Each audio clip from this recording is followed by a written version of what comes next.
I'd like to take this chance to apologize to absolutely nobody.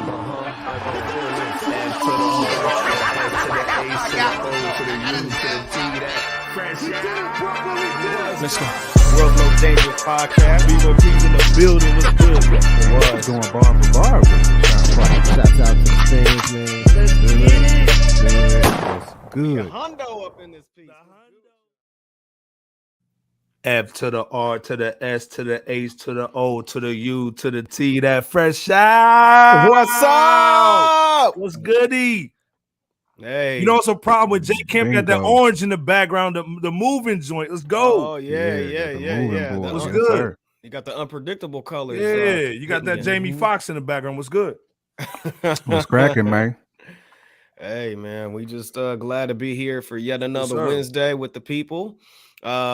Feeling the same way as you, bro. Iceberg, what up? Peace to LB the Podfather. Appreciate sir. y'all. Hit that subscribe, like, and notification bell for the world's most dangerous podcast. Rap City, no basement. Let's go. Iceberg was In the good. world, I'm Craig. good, man. What's In going the on with world, you, Bebop? Craig. Hey, man, we ready to we got some stuff to talk about, as I'm sure Yes. most folks know about. But Iceberg, how you living though? First and foremost. Man, I'm good, man. Like I said, Okay. episode 120.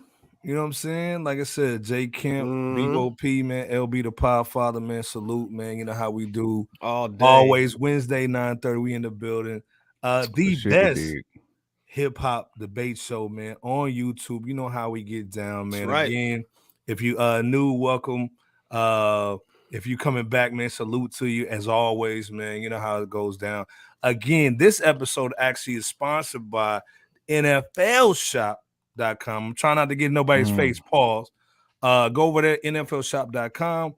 Hold on, you with the Bucks, man? Who you going first? Nah. You know, I'm a Ravens guy, but you know, Ravens, okay, Ravens. I don't hate on the Bucks. That's the hometown team, so I don't Okay. hate on them. But you know, shout out to the Bucks though. Yeah, so hold on, who gonna win this shit though? Even though is it Ravens gonna win or who gonna win? Nah, man, I like Buffalo. Uh-oh. I think Allen? You got Allen in there? West Side Gun and Okay. all them boys is gonna be happy come next February. Okay. Well, Come hey man, get February your jersey, 2023. get your t-shirts. You know how it goes down at NFL Shop, man. We already got the link in there. Get 25%. Get 25% off of your purchase.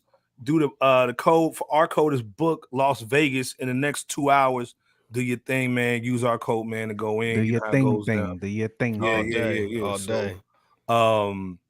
Well, now we got a real good show, man. We got some good shout outs, man. You know what I'm saying? We're gonna keep it light, you know what I'm saying? Even on the rough stuff, we're gonna keep it breezy, you know what I'm saying? We missed 9/11, man. That was this weekend, but we definitely want to talk about it and Absolutely. kind of go in, man, and whatnot, man. So we got a heavy show, man. It's gonna be dope. We do. We got to talk about some shout outs, man. As everybody kind of rolls in, we're gonna talk about some shout outs, man. T.I., man, kind of went in on the Falcons, who I don't think they're gonna do anything good this year because I think my Colts gonna win that division, but we're gonna be hopeful. But he went in basically saying the anthem of the song was trash because it didn't have anybody from Atlanta on it. It had Bebop P's favorite artist, some little African tone cat, you know what I'm saying? Whatever. Rotini, whatever his name is, we don't care. Then we had to talk about Jay-Z, man, dropping on 9/11, still sold like 400,000, something like that. He's still so crazy on 9/11, so he's always attached. I think we was at Vincennes at the time, all three of us. Shout out to VU. And we got to talk about Boston Bean Head, that Halle Bailey being that Thought Mermaid, man, and everybody's pissed, man. All the Karens is mad. They don't want to see no black chick with red hair, man, going in. They should be mad about Queen Latifah being Ursula. But anyway, Bebo's biting right now, man. Bebo, what's good, man? Hey, they did Queen dirty, man. You said they did the real Queen dirty. They did the real Queen dirty. Yeah, man. How you got Queen Latifah on the book, man? And then Shaggy in the book. She's probably gonna kill it, but I'm just saying, What's your thoughts, man, on these joints, Bebo, man? I see you ready, man. I see you yellow, man. Go in. Oh no, man. Hey, I'll start with the T.I. situation.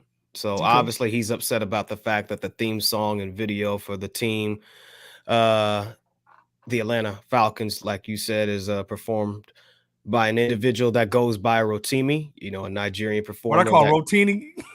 You call him I don't know. I don't know. I'm probably stop. Rotini, what's good? Stop. I mean, clearly the cat's not from ATL. And there's some Nope. folks, like you said, that disagree with that. One of them being T.I. And I actually I'm with T.I. on this one. I agree with them that it does need to be, or it would have been nice to have had an artist from ATL, since there's a lot of them. Wow, you know, a So lot many of of dope them. A-listers, A lot of legendary a joints, lot of too. legendary ones. Yeah. Yeah. And I do believe T.I. needs to take her some stuff home with, his, a certain son. But you know what I'm saying? Outside of that, yeah, I'm with T.I. and what he was saying here. And he wasn't bashing Rotimi. He was just basically Man, saying, hey, slid y'all that could have in reached there. out to, man. Yeah, he slid it up in there. Hey, man, we're trying to save some lives here, man. So, but at the same time, man, like I was saying, there's a bevy of mainstream hip hop or rap artists from ATL that would have been more than glad to have crafted a theme song for the Falcons. I mean, just imagine, like, you got let's just say, okay, if imagery was an issue, saying from a business perspective, you could have got Ludacris. You know what I'm saying? He doesn't really have any strikes against him. That cat's got like at least 6 Fast and Furious movies under his belt until the new one comes out. You got Big Boy from Outkast as another example. Not only just a rapper, but he was recently in a fairly recent ad for realtor.com, which I know we talked about a while ago. So you got examples out there that could serve as positive yet dope artists from the city that could rep for it too. But there's that. Did you want to respond to that? Hey Ken, what you thinking on just that Atlanta joint, man? Like, should they have got Halle T.I., or was the ticket? Do you think the ticket was too much? No, I mean, I think they should have hollered at T.I. I mean, T.I. is deserving to be on anything Atlanta dually joint. I mean, I would have had like T.I., Big Boy. I probably would have had Earth Gang on there, JID. You know what I'm saying? I would have had like a mix of like old and new. Yep.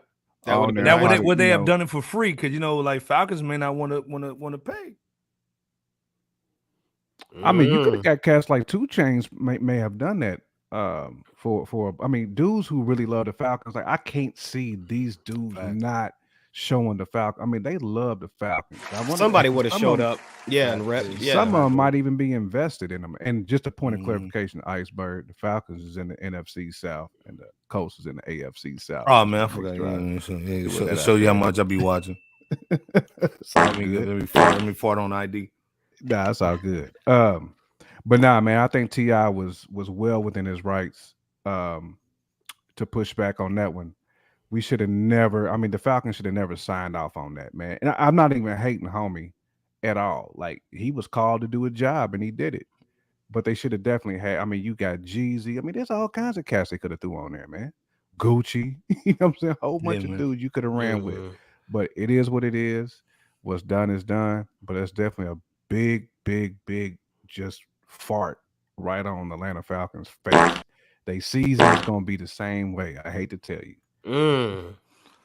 What y'all think about this? The Jay-Z tonight. First of all, what's your thoughts on just 9/11 in general, man? Just remembering, I think it was 26 years ago. Well, I mean, we was all we wasn't at ground zero, but we was all duly affected by that. I mean, we all had like homies who had to get called into action. One of my best friends, you know what I'm saying, he had to go into action off that. So we was all, impacted by that. And my heart still go out to all the victims who were obviously tragically fallen and they were victims in that just heinous act, you know what I'm saying, by forces that we can't control. But we definitely want to make sure that we salute to them. We salute to those families, make sure that they're remembered.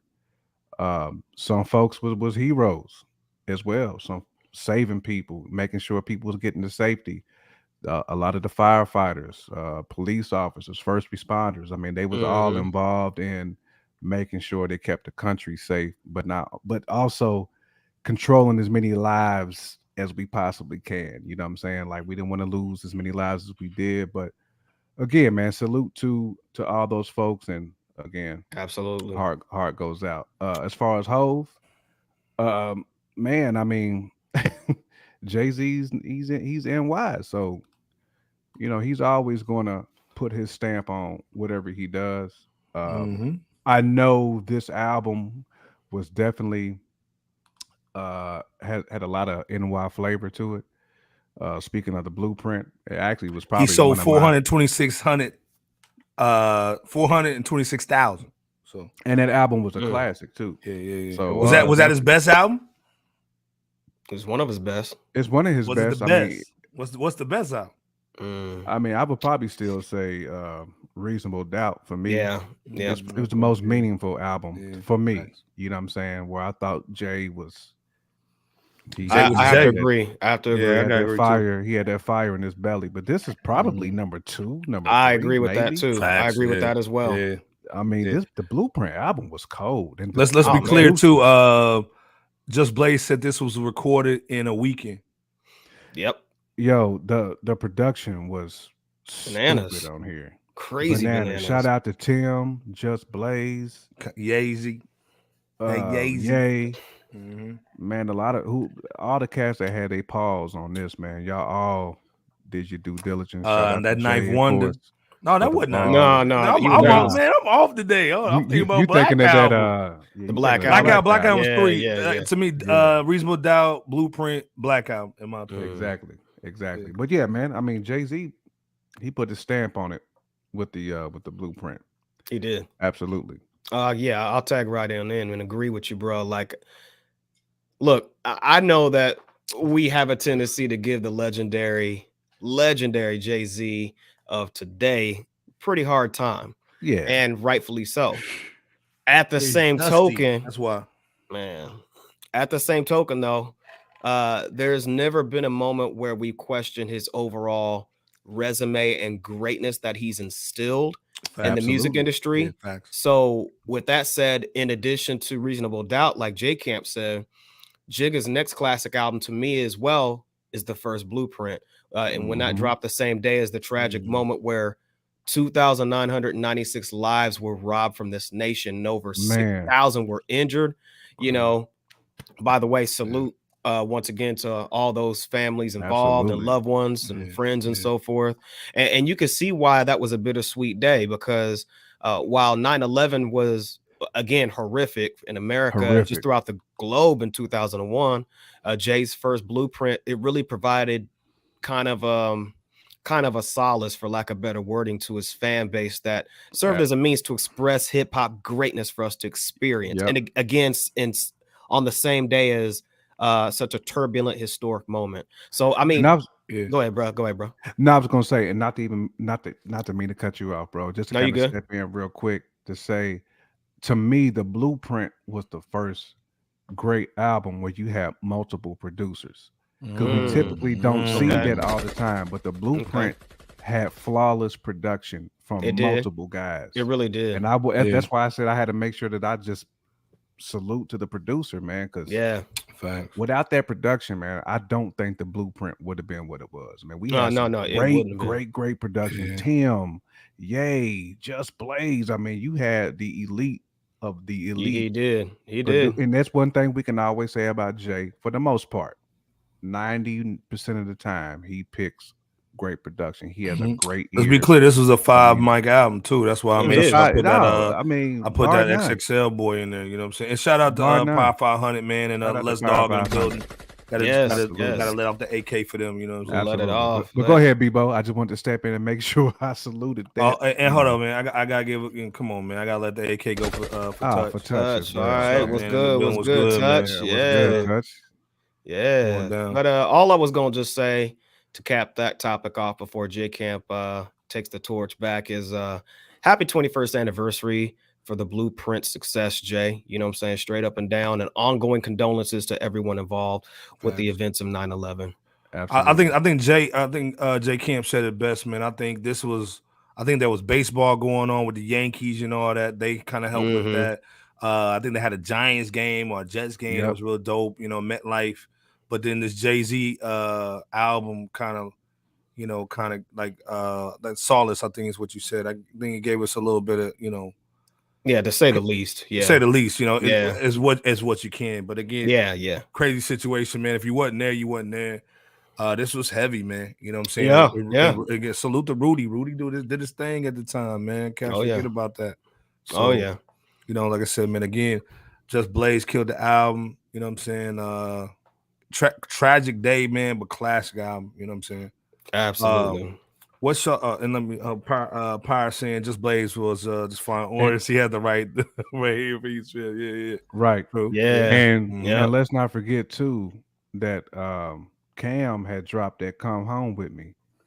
Basically, like almost a year after that, close to it. It was close. Somewhat. Yeah, it was close. Somewhat. It sure was. Yeah, it was crazy. Remember, Aaliyah died before 9/11, so it's like she died, and then you couldn't even mourn her because then this happened. So yeah, exactly. Yeah, shout out Pyre for it. 2001 was just a heavy year. It was a heavy year, man. It was a heavy year. That's why I wanted to make sure that I saluted Cam, because that was kind of like the rebound. When we was rebounding, Cam dropped that Come Home With Me.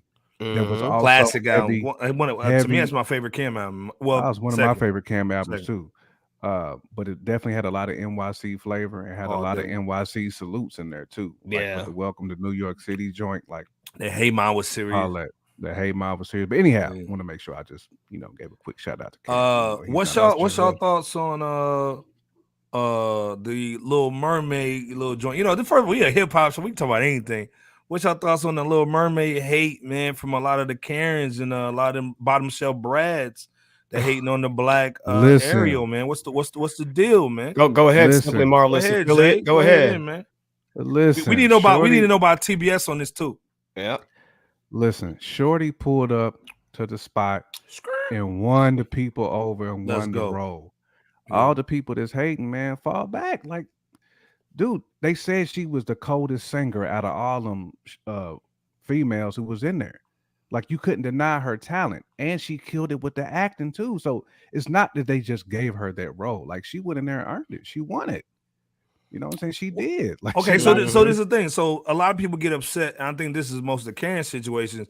If we had a new Black Panther and they had a white dude play it, they'd be like, "Oh, that's a traditional black role." Why everybody go crazy if it was a white dude playing Black Panther? So I can understand where they coming from.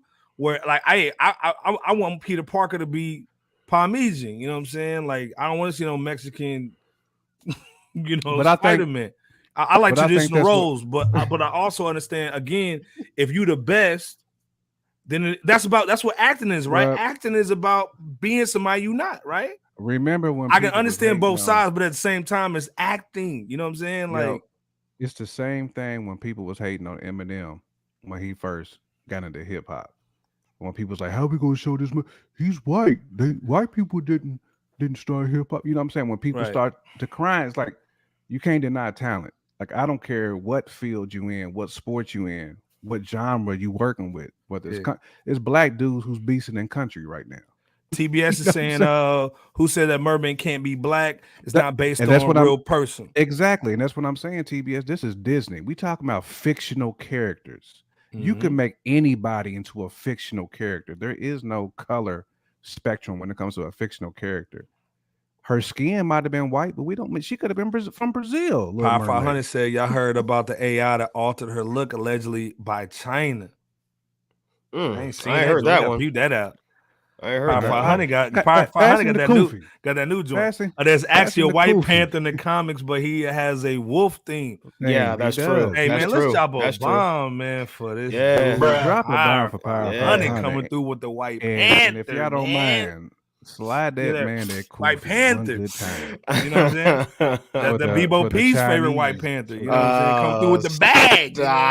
Stop. But bottom line, you talking about the A.H. Stop. Go ahead, brother. Bottom line, Bebop, Shorty won the role. That's all it is to it. She won the role. Bebop go in, man. No, she won the role. I mean, hey. She I don't think anybody disregards her singing capabilities of what she did on the water. Yeah, I think everybody can agree with that. Like, and it's and mostly that her singing musical. Was crazy. It's mostly a musical. So yeah. Oh yeah. But regarding D23's reveal of the first Little Mermaid, trailer, live action trailer with Halle Bailey. I got to make sure I don't say Halle Berry. Yeah, I was going to say Halle Berry. Halle Berry. I almost said it. Yeah. I almost said it. Halle Berry. It's kind of hard. Halle Berry. Halle Berry. Yeah.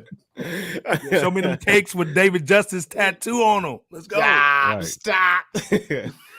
Stop. You trying to see a swordfish movie or something, bro? No, but some cakes. No, but to see swordfish. Man, yeah, you remember that too, don't you? That's about 10 seconds. That's your vote. Most Matt heard all, but more with Disney alleged there's an Ursula controversy too. Yeah, that's what J. Kent was saying. I will say that Disney did go like straight Negro-licious with it when they threw the Queen in there as Ursula. I wasn't feeling that. To me, that's why y'all doing Negro-licious? The way I feel like y'all YouTube's gonna be like, how do we do that in the algorithm? Negro-licious? Is that offensive? Bro, I'm telling you, I feel like they're trying to make the Queen look like. Basically, they saying you look most like Ursula than anybody. Let's make you Ursula. That's the way I feel. I feel like they went off pure appearance, and they know the Queen acts. They was like, she can do it. She looks the closest to Ursula out of any of our other candidates. This is what Papa 100 said too. That Bebop said where it had 1 million dislikes. Actually, it's around 2 million now. About a 2 million as we speak, if not close to it. Maybe even more. I don't know.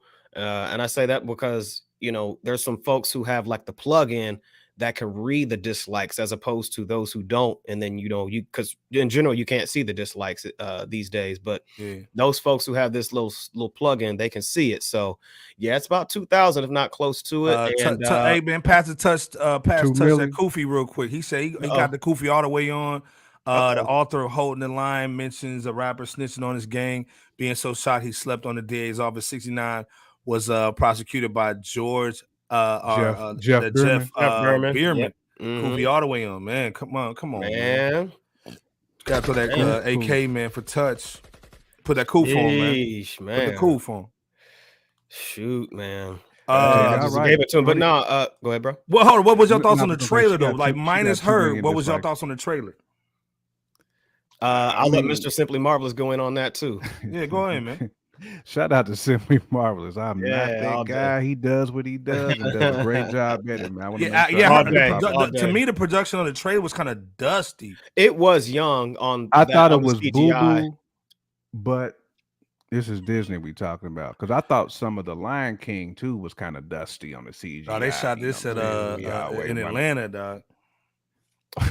Hey. We might as well move. Tyler Perry, can we use your studio real quick? Put a little thing on her, man, and zoom in on her face. That's it. That's all we need. Iceberg shut it down with that one when he said it looked like it was filmed in Atlanta. We might as well move to the next joint. Hey man, we gonna come back to this though, man. We ain't done. We ain't done with it. We gonna the next episode. We gonna talk about this joint, man. It's all good. But no, I thought it was dusty too. It could have been better, but I know Marvel and Disney's they've been kind of going through a little something with their CGI team, I think, right? I'm telling you, it's with like certain things. And if you remember too, Bebo, go ahead, bro. They made all those cuts. Disney made a ton of cuts last year. They cut a whole bunch of people. Yeah, they whether did. It was at ESPN, and even at the studios. Yep, all those, like a bunch of people got cut. So that's why you see the product fall off. It's no different than any other corporate America. They stepping on the white right now, man. They stepping on that boy. They stepping on it, man. Snow White's going through it as well with the production too, especially in the dress. I'm telling you, man. Not being canon. I get that. And then you couldn't even tell that she was underwater. You couldn't even tell she was underwater. You know what I'm saying? In the water. Look, graphics is young. Yeah, because they might add that later because they have a tendency to do that, like how they do. But you can tell too. She-Hulk was boo boo too with the little twerk. Exactly. That's what I was getting at. Yeah, but they also trying to focus on this being a musical too. You know they are. Nick's trying to use Photoshop and boo. Man. Disney's trying to touch. Hey, who's not for Snow Black though? Yeah, hey, who's gonna star in Snow Black? By the way. Man, we got a Meg. Shorty that plays Okoye and and Black Panther. Yeah, okay. Hey, All right. Yeah. All right. Yeah, Snow she Black. plays Snow White. She might be whooping some ass. Hey man, speaking of hitting that ass. Stop it. So thank you, brother. Thank you, J Camp. Speak about hitting that. Nah, man. Wow. Getting What's your less. thoughts on Kales real quick? You know what I'm saying? What's Getting your less, on dog. Hannibal Kales? What's your thoughts, man? He got the 6 out of 13. Now let's be clear. Out of the jurors, there was 2 white Karens, 2 Sneakerella. black chicks, 2 black dudes, and then 2 Brads. So what's y'all thoughts on that Kales joint? Now, first of all, let's be clear. Freddie G's in the building. Was good. Let me let off the AK for Freddie G in the building. What up, Freddie Go G? follow Fred over there, man. Got the crazy little joints, music videos off the chain. Salute to him. Right. You know what I'm saying? Looking Stop real it. dapper in that joint. Stop. Now, man. Now this is Freddie's little favorite singer. You know what I'm saying? Like he's feeling it right now. What's your thoughts on Kales, man? You know, this is a SBI original Kales, man. I know y'all feeling it, man. Power 500 said Kales is over tapping them sneakerellas, man. Y'all boiling tonight, boy. Them sneakerellas. First of all, they took 28 racks from him, dog. How you gonna take my racks? He can't get no oodles and noodles. He can't make none of that gel soup. Look, man, he can't do nothing. He's been a Sneakerella with the black Air Forces. Right. And the booty warrior coming to see him after he comes back to the prison. Stop it. You already know. I want you. I'm gonna get it, and I need it. I want you. I got to have it, man.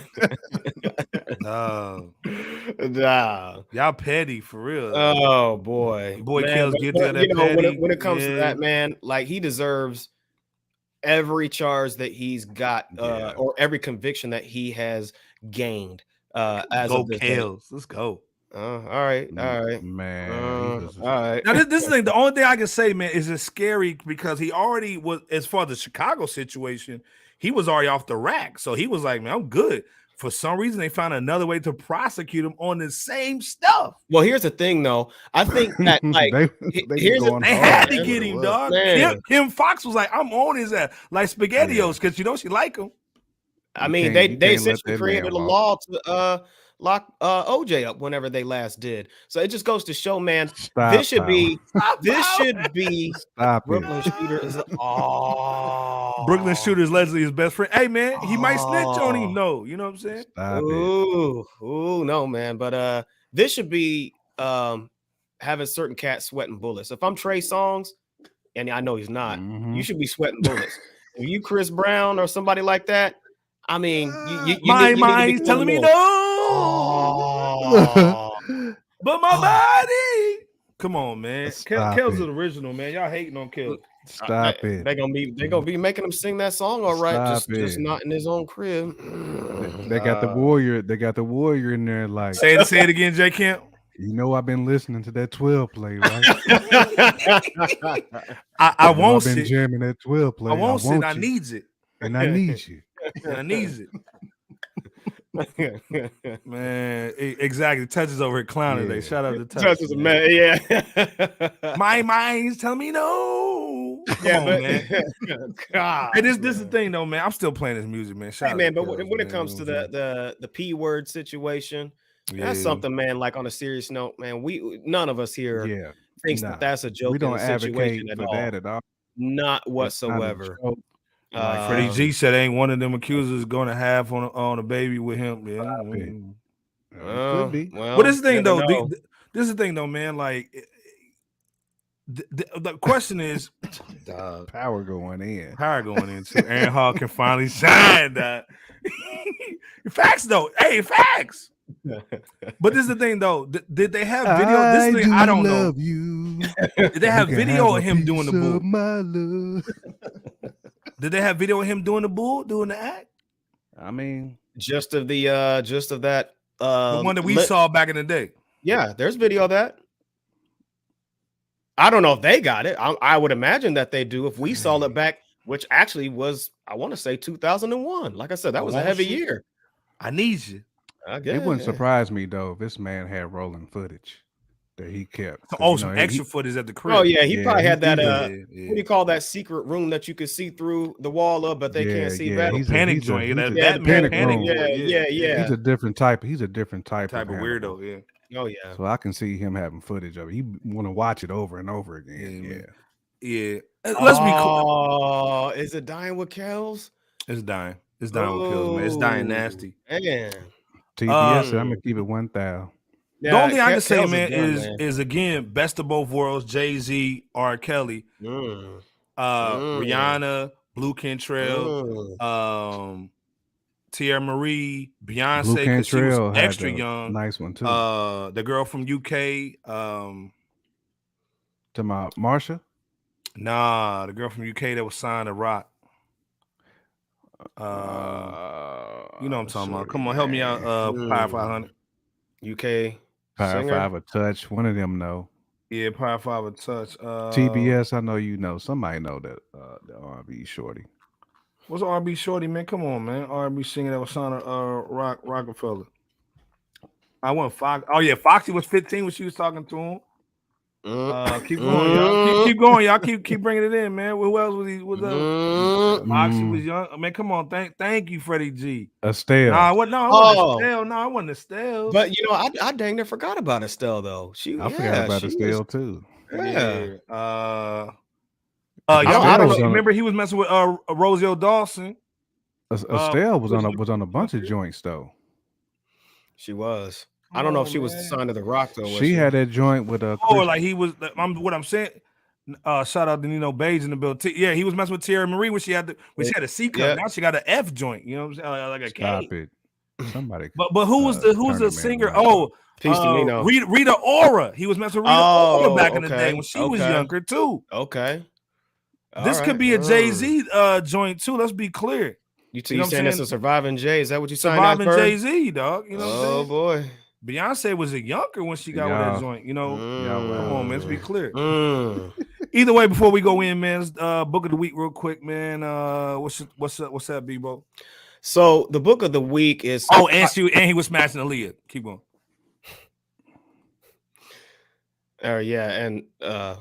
Rest in peace, Aaliyah too. Rest in peace, Aaliyah, man. Yeah, salute, baby girl. Baby girl. Yeah, man. Go cop that book, man. Kathy and Dolly, cop that book. Aaliyah. Oh yeah, yep. So the book of the week is titled "The 21 Irrefutable Laws of Leadership." Follow them, and people will follow you. It's a book. It's basically by a motivational speaker by the name of John Maxwell. Shout out John. John Maxwell kills it too, man. Yeah. You gotta have that. You gotta have one of his books in your repertoire. Oh yeah. It's definitely something from his. And watch him on TED too. He's been on TED quite a few times. Yeah, he kills it, don't he? Oh, he does. He kills it, man. I mean, he's arguably one of the most global, influential motivational speakers and authors when it comes to leadership. Over the course of a couple of decades, I would say, give or take, he's written many books about leadership that are just as good as this classic one right here that you see on the image. And while this book of the week has nothing directly to do with music by way of any urban contemporary audio or music of entertainment value, the principles from this book, they can certainly be applied to those that are in need of bettering themselves, attempting to make a breakthrough in the music industry, those that are already in it, and or many of those in Black and overall hip hop culture that need to recognize and exercise the greatness dwelling within themselves to make not only the culture of music great, but our neighborhoods and our communities and presence in and outside of any arena, any and every field, come to think of it. Because when you think about it, like a salesman, a leader usually isn't born, they're made.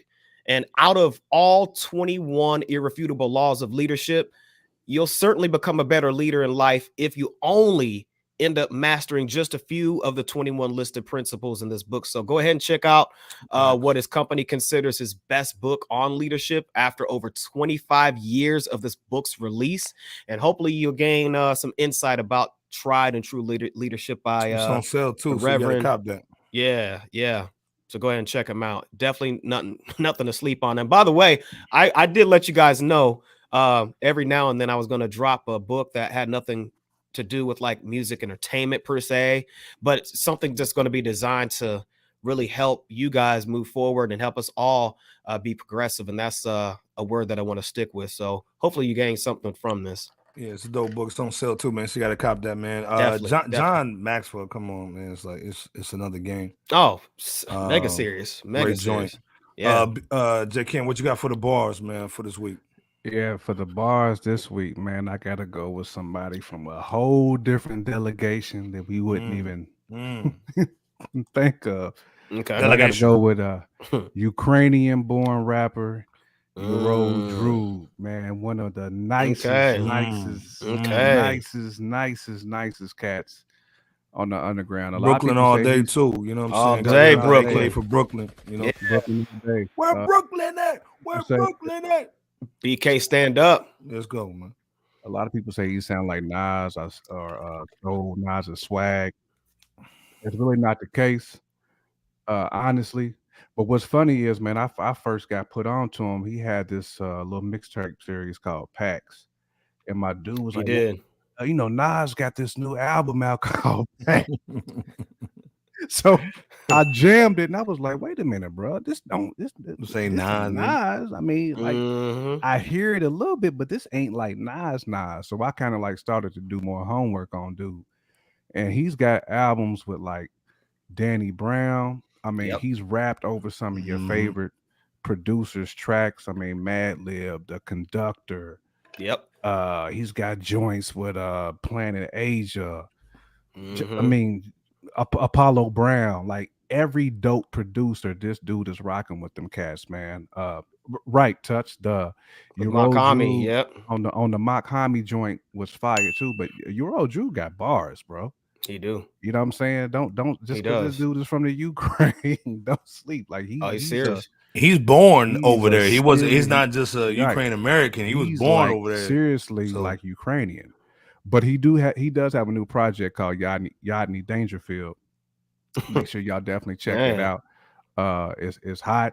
Matter of fact, speaking of Planet Asia, I believe he's on this project. So definitely check it out though, man. I mean, it's a problem though. Oh no, you know, it's funny you mentioned what you said in the beginning about him sounding a lot of folks saying that he sounded like Nas, because I remember that being the case like around almost 10 years ago, come to think of it, when he first hit the scene, and folks thought that it was like 2014. I think that's when his self-titled album dropped.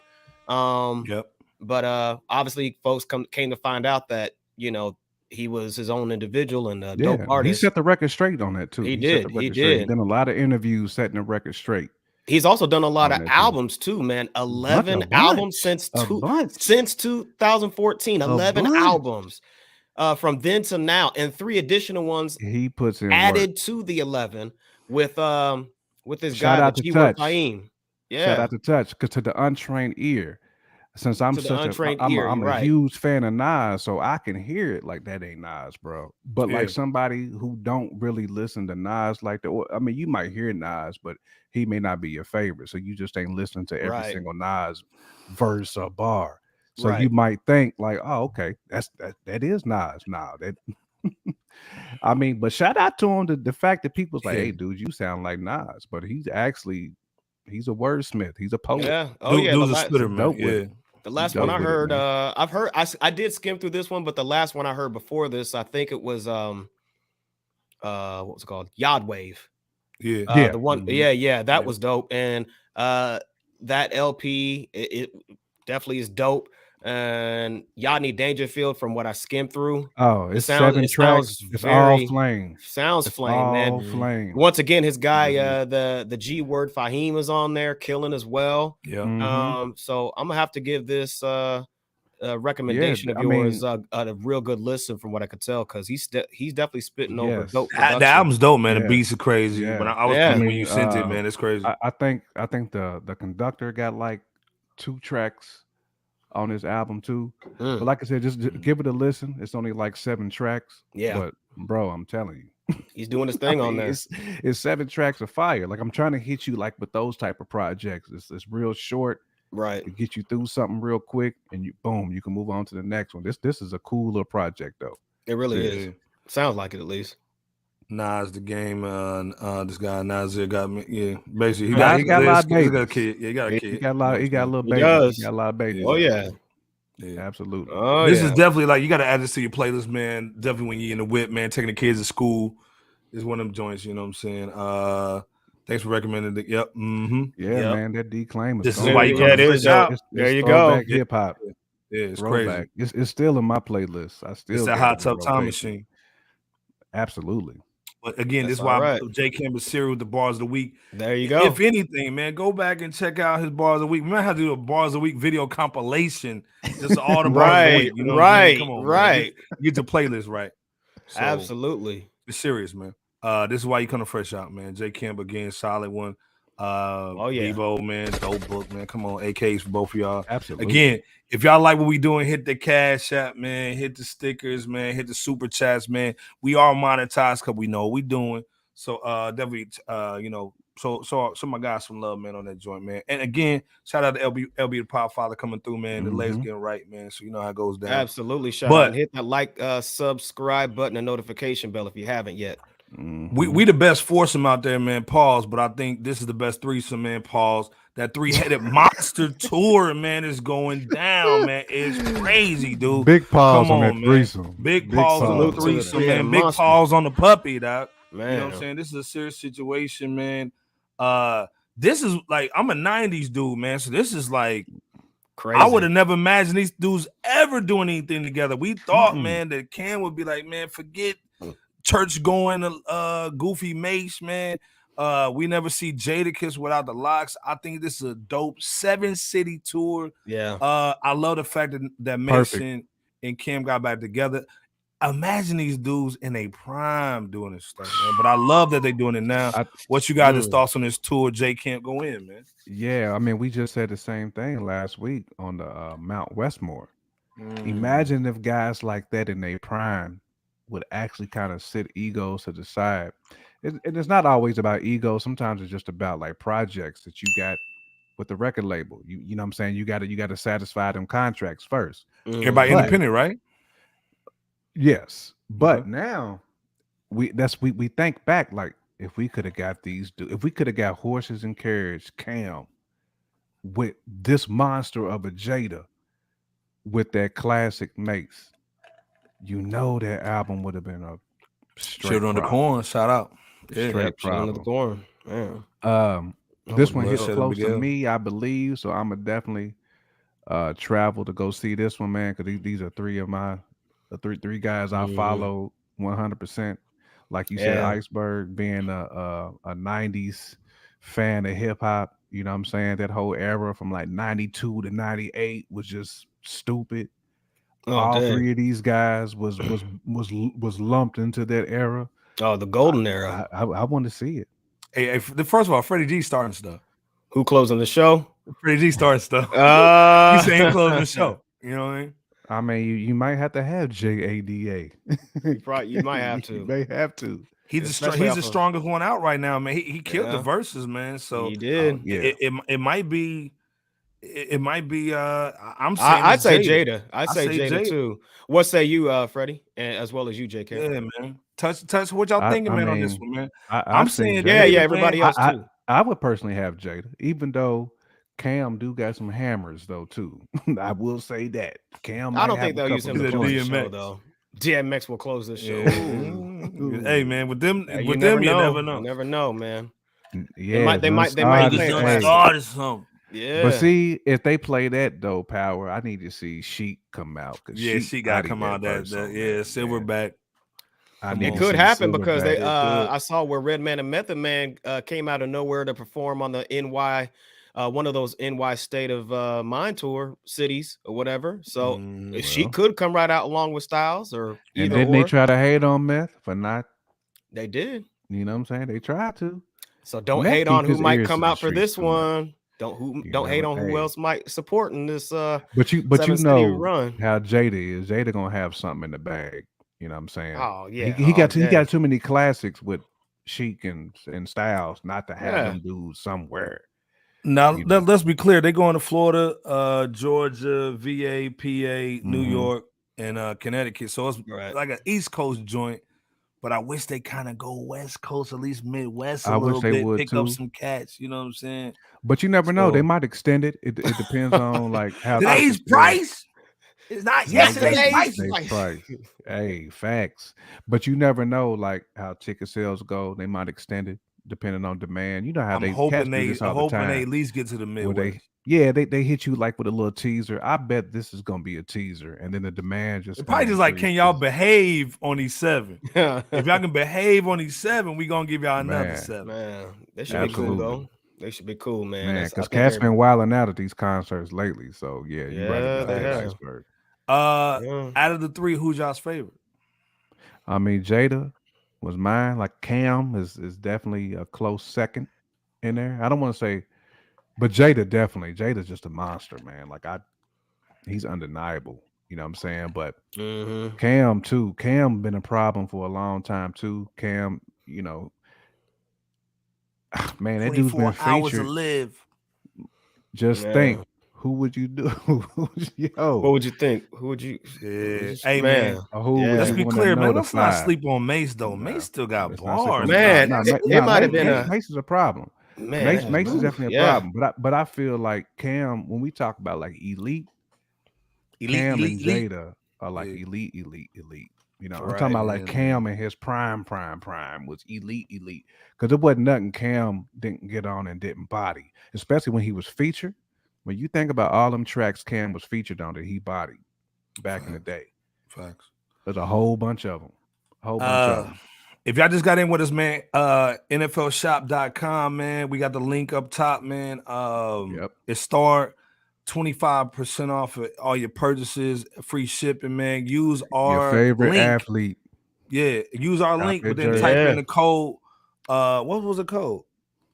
Book Las Vegas. You know what I'm saying? Let me put it in there. Book Las Vegas. Book Las Vegas, 25% off free shipping, man, on NFLshop.com. First of all, let me know who y'all got. If y'all got an NFL team, let us know your NFL team in there. Cam on those Clue tapes. Yeah. Woo. L Jack. Shout out, my dude. Yeah, man. This thing, man, just off subject, man. J. Kim had to school me on that Lamar contract situation. Get the bread, son. You know what I'm saying? Get the Brady Cougar, man. I like the whole. They trying to they trying to finesse him on the bag, man. We want that. It's almost disrespectful.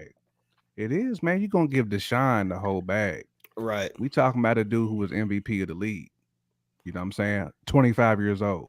Go copy your jerseys. Go type of t-shirts. Once in a gen athlete, like you give them type of dudes the bag. You know what I'm saying? But it is what it's for another conversation. Let me go off what Freddie G said. I think he's right. But go ahead. Well, Freddie is right. Freddie is right. Let's be clear. At the time, DMX was popping. It was a hardcore stuff. Mace came in and smoothed the game out, right? He did. We gotta talk about 2007. Kanye did the same thing. 50 Cent was the man. Let's be clear. You know what I'm saying? Next thing you know, Kanye comes out of nowhere with the polo, the backpack. You know what I'm saying? Doing his thing. Comes out with the Graduation second album. Come on, man. So he killed the game. So again, shout out to Freddie G on that transition. What was y'all favorite album? And also, do you think Ye single-handedly destroyed gangster rap that year? I think, Bo, I got a lot to say. Go ahead. I'm gonna let you go in first. Well, the first I want to say is, man, those two up on that stage or wherever they're at, man, those faces. I mean, that's priceless. But I think Ye West Graduation clearly served as the better album between the two. Absolutely. Wait till I get my money. And I'm gonna say why I feel that is, but keep going. Oh yeah. It definitely served the better album between Graduation and 50 Cent's Curtis at the time.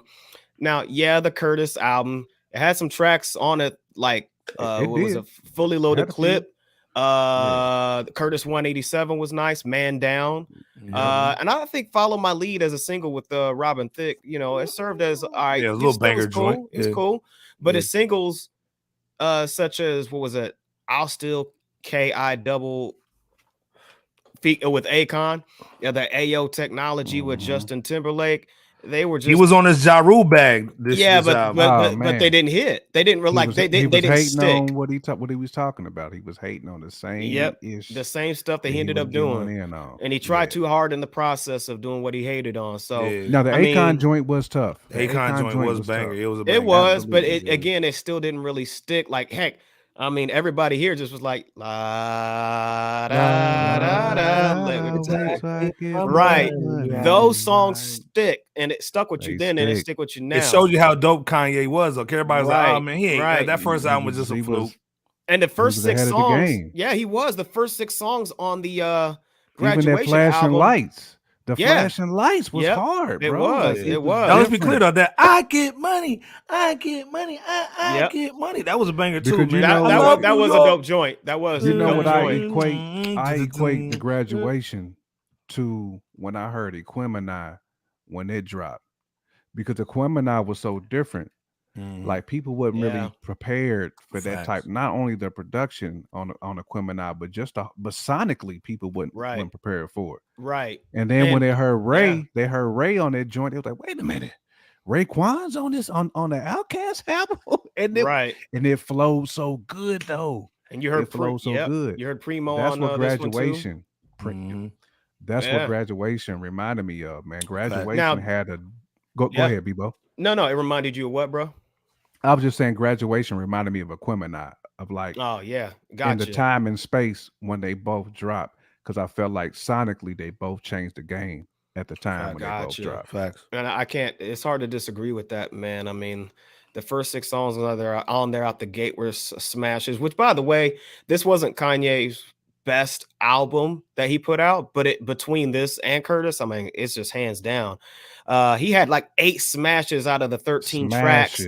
8 out of 13 tracks on that Graduation album. Welcome to the good life. And then that's not including the bonus tracks. That's not including the bonus tracks. So that's a daggone good ratio. But hey, between Curtis and Graduation, again, the latter album flows better between the two. I mean, to me, it's just no contest. But there you have it, folks. Yeah, you guys let us know. You guys let us know down there what you think. Exactly. I mean, stronger in AO Tech. I gotta disagree. Yeah. Power. Well, no, hey man, he won as far as like money. You know. I mean, and then let's be clear. Remember, he stole. He was like, man, I need your drums on that stronger. Right. Oh yeah. But what I was going to tell you too. Yeah, I might have to fall back and agree with you now that I heard that. So shout out to you, Power. But go ahead, J Camp. Yeah. No, I was just going to say I felt what hurt Curtis. It had way too many damn tracks on it, man. It had way too many songs on it. It did.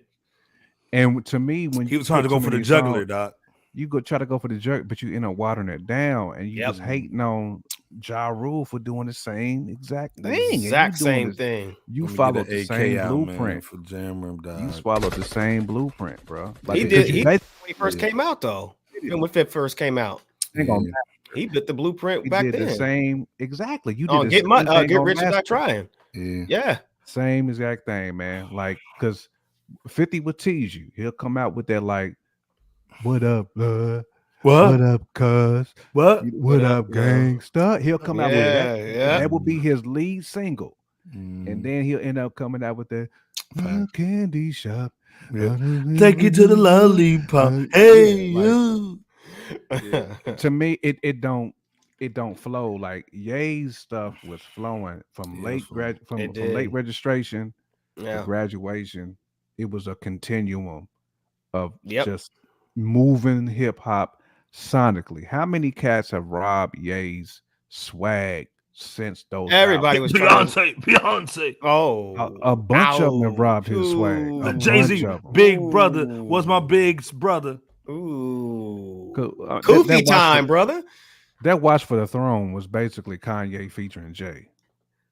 Oh man, Would y'all agree with that though? Man, you can disagree. I'm saying. For you on that I felt "Watch for the Throne" was Kanye featuring Jay-Z. Wow, it sounded like everything Kanye was doing on his earlier. Actually, pass that kufi on up, Iceberg.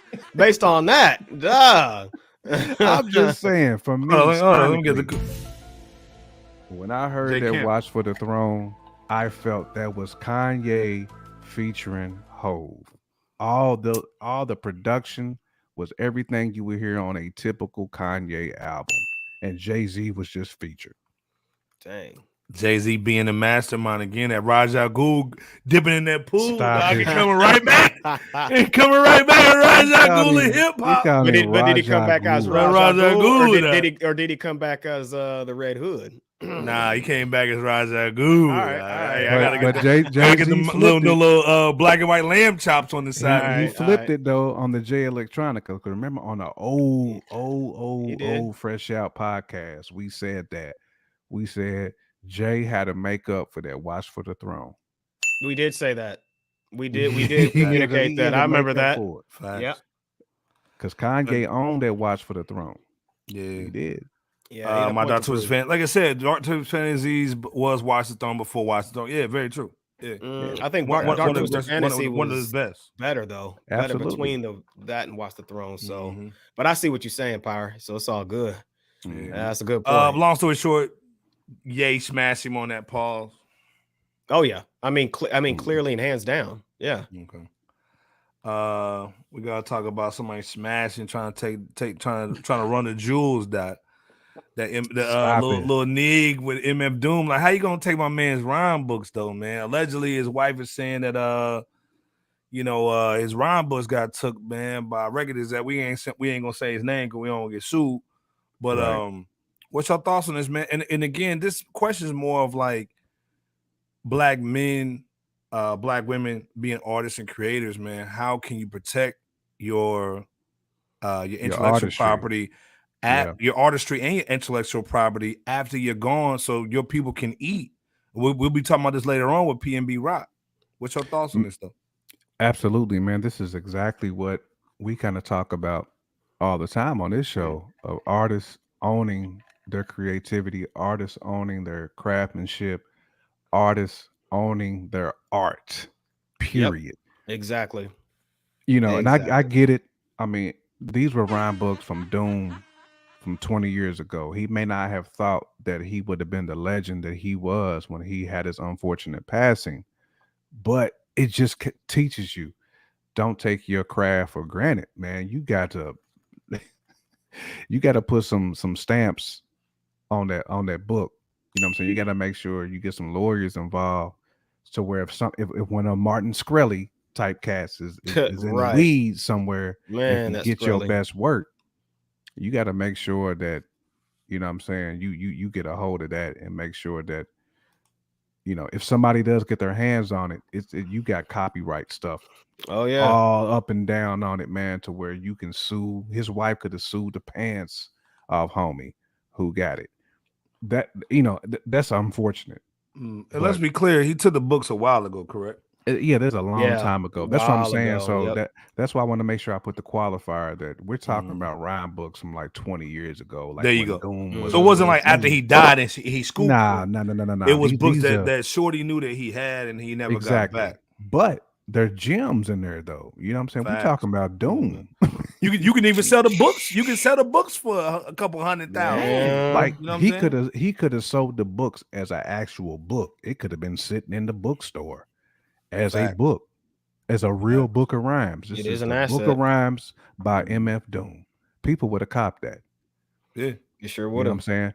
I feel like, and it's hers. I mean, it's hers to own and do what she wants. It should be hers to own. Yeah, it should be hers to own. But if there's no, some type of legal stamp on it that says this is owned by MF Doom, then what can you do? Like, legally, what can you do? Right. What can you do? Like, I mean, I hope karma bites homie in the tail, because that's just some foul-ish. But, that's where I'm at on it. Bebo, what you got?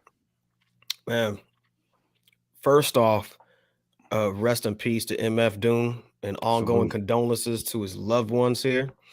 You know, because I would definitely want to preface that because it's going to be a sad time frame to keep things going without our legends and our great ones to continue helping to usher it in at the forefront. Yeah, MF Doom definitely was and still is that. So, but on to the topic though. Look, just as Camp alluded to, hoping for people in corporate America or in business to simply, I think, as the wife or his significant other put it, do the right thing. That's not in the company's best interest. Their best interests involve earning revenue and or a substantial profit, valuable resources that can attain the former two mentions that I just stated, or some leverage for some higher level of ascension. And though I'm not sure of why, I think it was Now Again Records, the president, Egon, somewhat Spangler. Somewhat Egon Spangler with that little spiral doing on the top. So much Egon Spangler. That little loop. Shout out to Egon, man, because Egon, he's gone too. Egon. R.I.P. to him, man. Yep. As well as the creator of Ghostbusters. But the president, man, being in possession of that rhyme book, there's obviously a reason that that's not immoral, and there's a reason that could possibly be an asset-based one. So I have to lean on a private comment that Iceberg made to me not long ago, and implementing the importance of us in the culture exercising shrewd business practices. That's what Iceberg said to me a minute ago, and that's so true. In other words, in this case, 100%. In other words, don't get loosey-goosey with your stuff. You can't copyright every form of intellectual property that you produce, from written rhymes to freestyles, beats produced, etc., by registering videos on your phone, all of it. That should go to show, never take your artistry for granted. Don't think that you can't make it. Don't think that you can't make it. Like, there's always a possibility. So get your stuff copyrighted.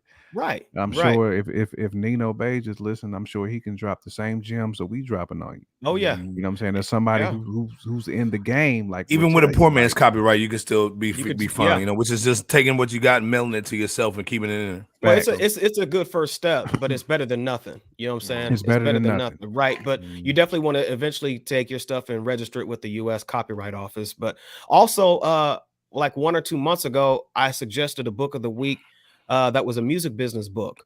So absolutely, go ahead. Absolutely, they're gonna try to cop another AI off that. Yeah, and they've already started, as we talked about before too, with that goofy looking cat with the jawline looking like that vampire from the just think if you create an AI with some MF Doom bars, and they come from that same rhyme book. Just imagine. Again, they got the 3D joints already, man. They can put them 3D MF Dooms on tour in 4 or 5 different locations, man. Right. And cats will go out and see it. Be in the metaverse and everything. But you know what? At the end of the day, Camp, you said something that was monumental a few minutes ago. Definitely consult with an entertainment lawyer for any and everything when it's all said and done. Because that's who is going to give you the most legit information in comparison, or rather in comparison probably, to what it is that we're saying here tonight on this video and other advice that we've said prior. Got to make sure we cover ourselves, ladies and gentlemen. Again, man, shout out to MF Doom. Rest in peace, man. His wife, hold it down, man. Hopefully this thing gets taken care of. Again, I agree with Power 500 and Touch and the gentleman on the panel. You got to make sure you kind of CYA. And also, man, because these cats will try to make money off of all of us because they're not talented and they're culture vultures. So you got to watch. It's like what Raekwon said on like the 3rd or 4th, I think it was the 4th Wu-Tang album, when he was rhyming everything with the same on each bar. One of the bars was, RZA, your vision is exquisite, daddy, hide your scrolls. And that's real talk. That's real talk. I think he said that on the 4th album. It was close to the end, but that's real talk. So you best believe 100%. It's essential to make sure that you cover your What's your last thoughts on this, J. Kemp? Nah, I mean, I want to make sure too that I pay another great poet his respect. Go ahead. When he said exquisitely, corporate elitists is sticking it to the poor while riding jet skis. That's real talk. 100 freaking percent.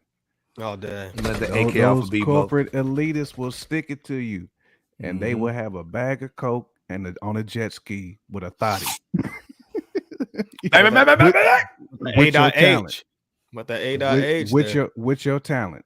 Man, hey, it's almost to the point, man. They even like will make money off of your Jimmy. They making money off Ray J's Jimmy. Stop the cap. The James. I got you, Els. I know you ain't man. here. They making money off your Jimmy. Let's put the AK out, man, and the bomb. Oh, if I can't get a black D, I'm gonna make bread off of it, man. Get him, J. Camp, please. Come on, man. Fart on his lady. I thought he was talking about Jimmy Garoppolo at first. That's what I thought he was talking about. Yeah, hey, man. Y'all know we talking about the real Cruella de Vil, the real Ursula, the real Disney evil person, man. That Kris Jenner, man. Shot an AK off, man. Looking like a cinnamon whisk broom that you get from Cracker Barrel in the front with that Wiggins. Now get out of here, man. Looking like a cinnamon broom that you put in the house of your grandma. That smells good. It smells good. Get out of here. The whole house smell like the whole house smell like cinnamon, but you can't eat it though. Fire 500 over it going in, man.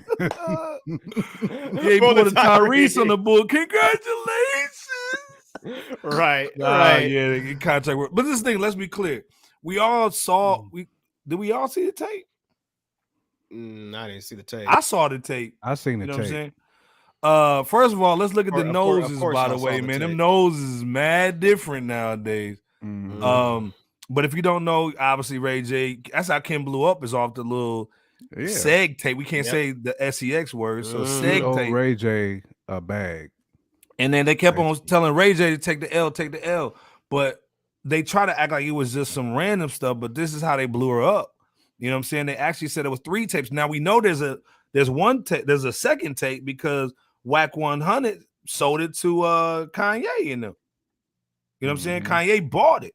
So now they saying there's a third one. And Ray J's like, yo, because them headphones that he got ain't selling, so he got to make some kind of bread. So now he's like, yo, I need some interview money from Daily Mail and hip hop and World Star Hip Hop to talk about this bull. And shout out to Ray J for keeping it 100 though. But at the end of the day, man, like, what's your thoughts on the momager basically selecting the sex tape of her daughter to basically catapult all them dudes to now get some black D?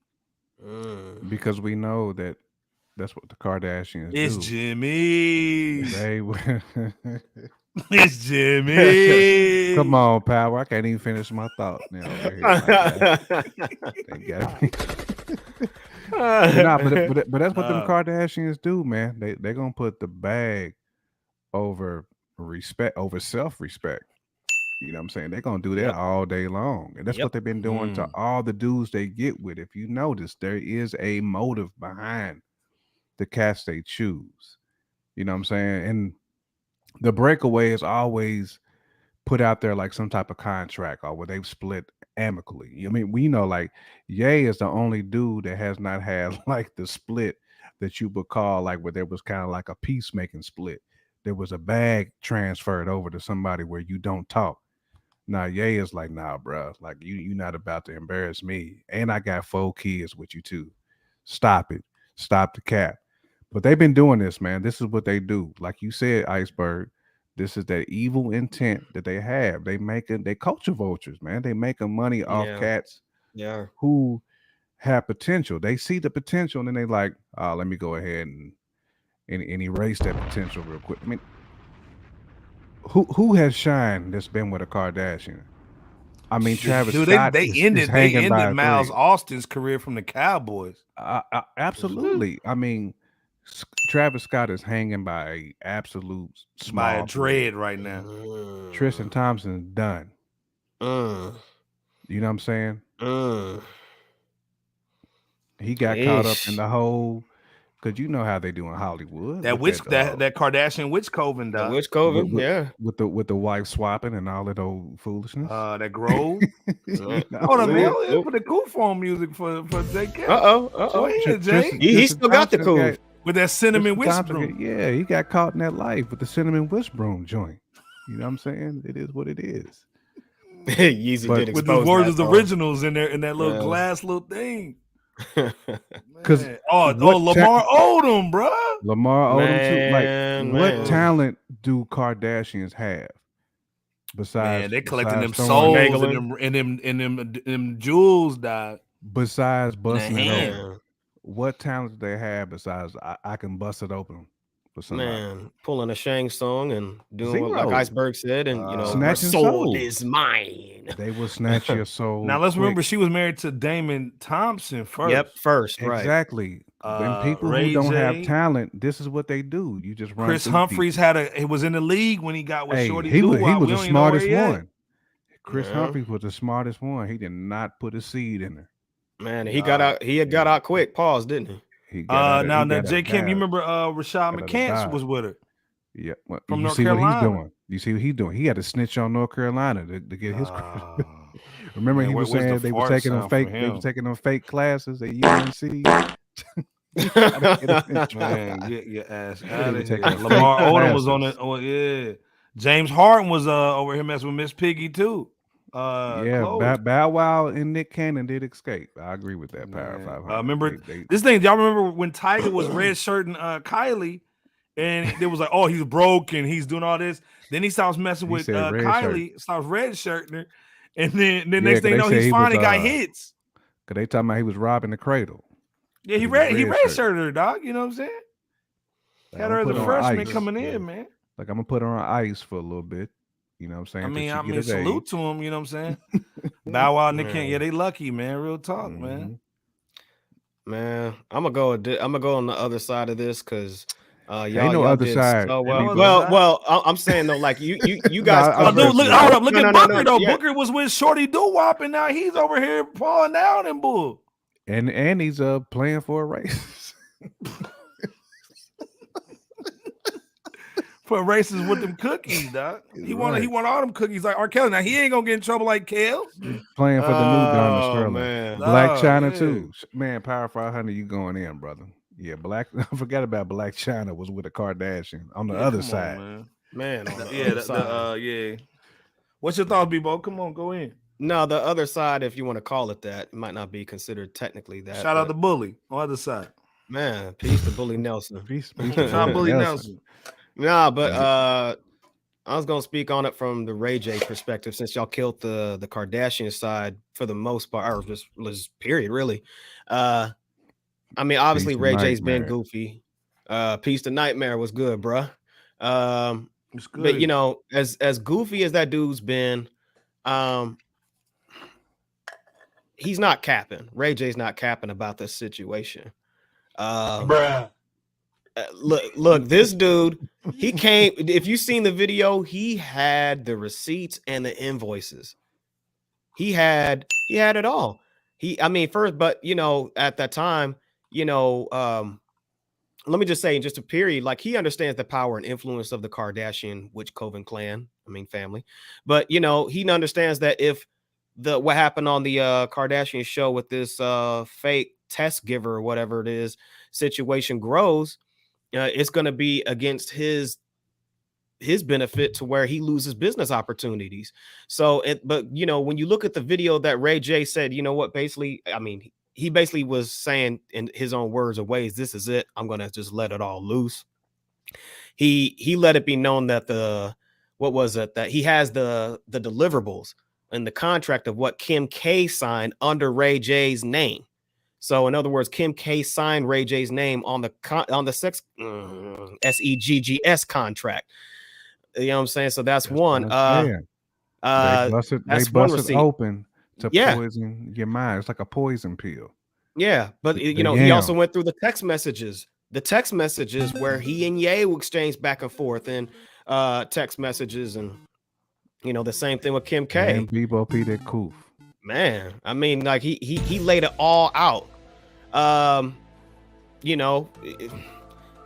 He actually showed the contract once again where they did like a 12.5% split between the Kardashians and him. So I mean, at the end of the day, he's not just talking the talk just to rant. He has the proof to show it, and that goes to show something, especially if he decides to file a lawsuit. Yeah, which do you think he's gonna file a lawsuit? I don't see what he has to lose. What's that, dude? I think he will. This is the thing, though. Do you really want to go against the witch coven? Well, it's not to say that you would necessarily. He's got receipts. I mean, I don't know what she could say that would combat what Ray J already has. Like, what type of proof or burden does she have that she can say, well, see, actually, Ray J, she don't have no actually in her bag. Well, I'm not saying that he don't have no proof. The issue is how far would they go to protect that brand because of that power. But I think it goes to what you said. But for Ray J too, it's about him protecting his brand and his credibility, because again, he doesn't want to lose the current company. He doesn't want to lose his stance in the current company that he owns, essentially the tech company. I think it is. But also he doesn't horrible headphones, man. Basically, but actual receipts touch 182. Yeah, the Raycon, and he doesn't want to lose future opportunities too. So, and he even said that in his own words. So, look, I heard the lead attorney's take on this. So, for you guys, he's an actual lawyer on YouTube, but basically, he was like, he wasn't saying that. Let me the music. Hold up. Go ahead. You might as well give it a touch. Nah, get a touch. Touch gets it. Touch gets that.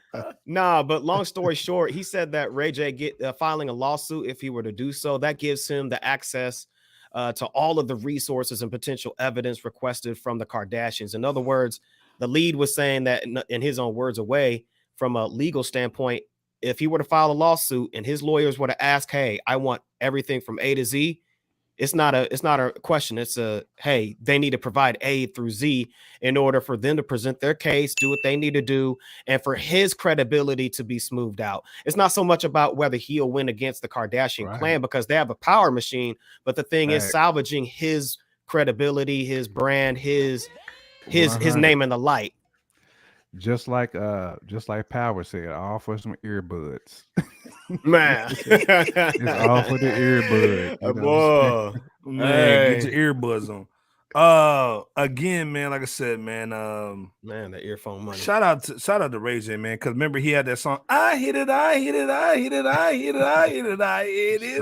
I remember he had that song with his holding his son, and it sounded terrible. My baby. But again, like I said, shout out, man. Dog, hold up, man. Oh, stop. Stop. Not this end, but this one. Stop. Get out of here. You know what? He did mention that they was trying to place some type of claim against him. It's that charge that starts with the S. Sit in politics. Hey, shout out, man. Shout out, man. Give you the AK, man. What's good? Shout out to that podcast coming through all day long. Absolutely. And I'm here to help you lawyer up. Yes, sir. Word. Yeah, shout out to Ray J forever, man. This thing, man, you gotta have Ray J in the building, man. Ray J is different, man. We got 8 Rolls Royces back to back. Let's go. Shout out to Ray J, man. It's hard to go against the evidence, though. It's hard. But hopefully, man, he does sue and he does win and he does break down the witch coven, just like Ari did with the dagger, man, with the needle joint in Game of Thrones, man, to get the Ice King, man. When she caught it with the other hand, and she did that MJ. Yeah. Look at the black hair, man. Man, come on, man, all day, man. Straight up. But like I said, shout out to Ray J, man. But we hate talking about tragedies in LA because Kim Kardashian is definitely one, and her mom. We're looking like that cinnamon wrist broom 100% that you can't eat. But man, we got to shout out to PnB Rock, man. This is my guy. This one hit hard, man. You know what I'm saying? For me. Go in, Iceberg. Because I man, PnB Rock, man, in my opinion, is like the NBA young boy Nate Dogg of their generation. You know what I'm saying? Like his vocals was dope. The songs was crazy.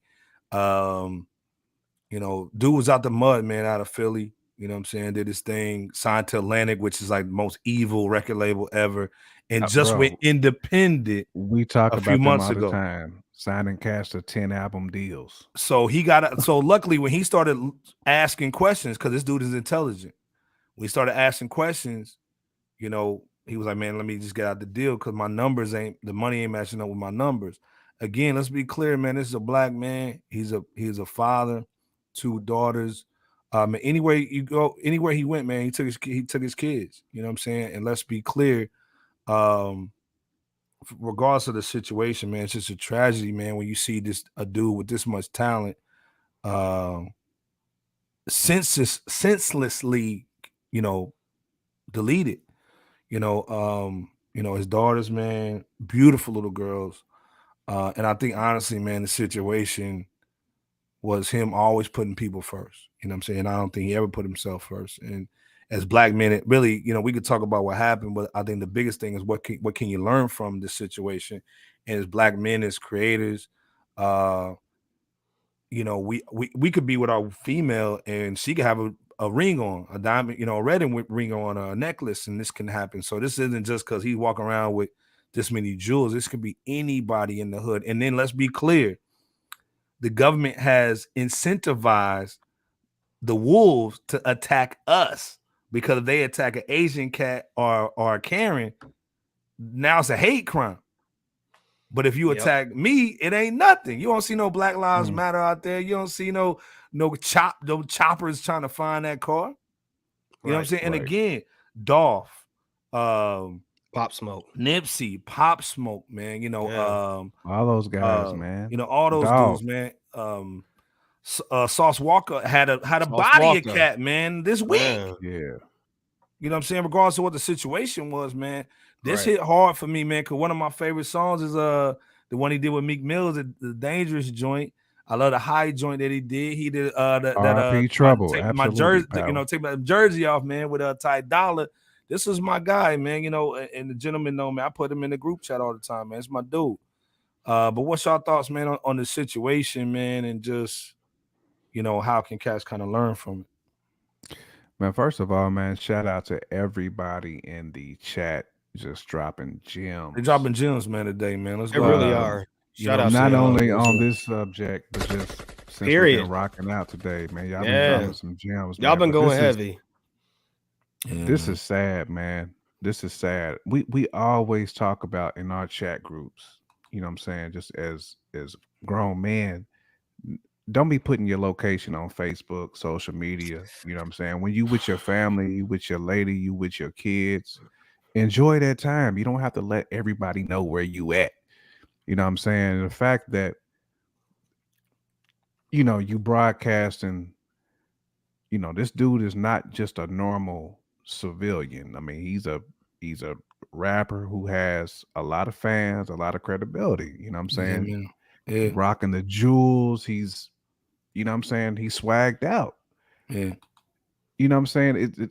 I just feel that we can't be putting out where we at. And I feel like we got to be smarter when we with the family and we just trying to relax. You know what I'm saying? I mean, but definitely rest in peace, man, to PnB Rock, man. This is such a sad situation, man. Like nobody deserves this type of situation at all. You know what I'm saying? It's unfortunate that it is. You know, this man couldn't enjoy your meal.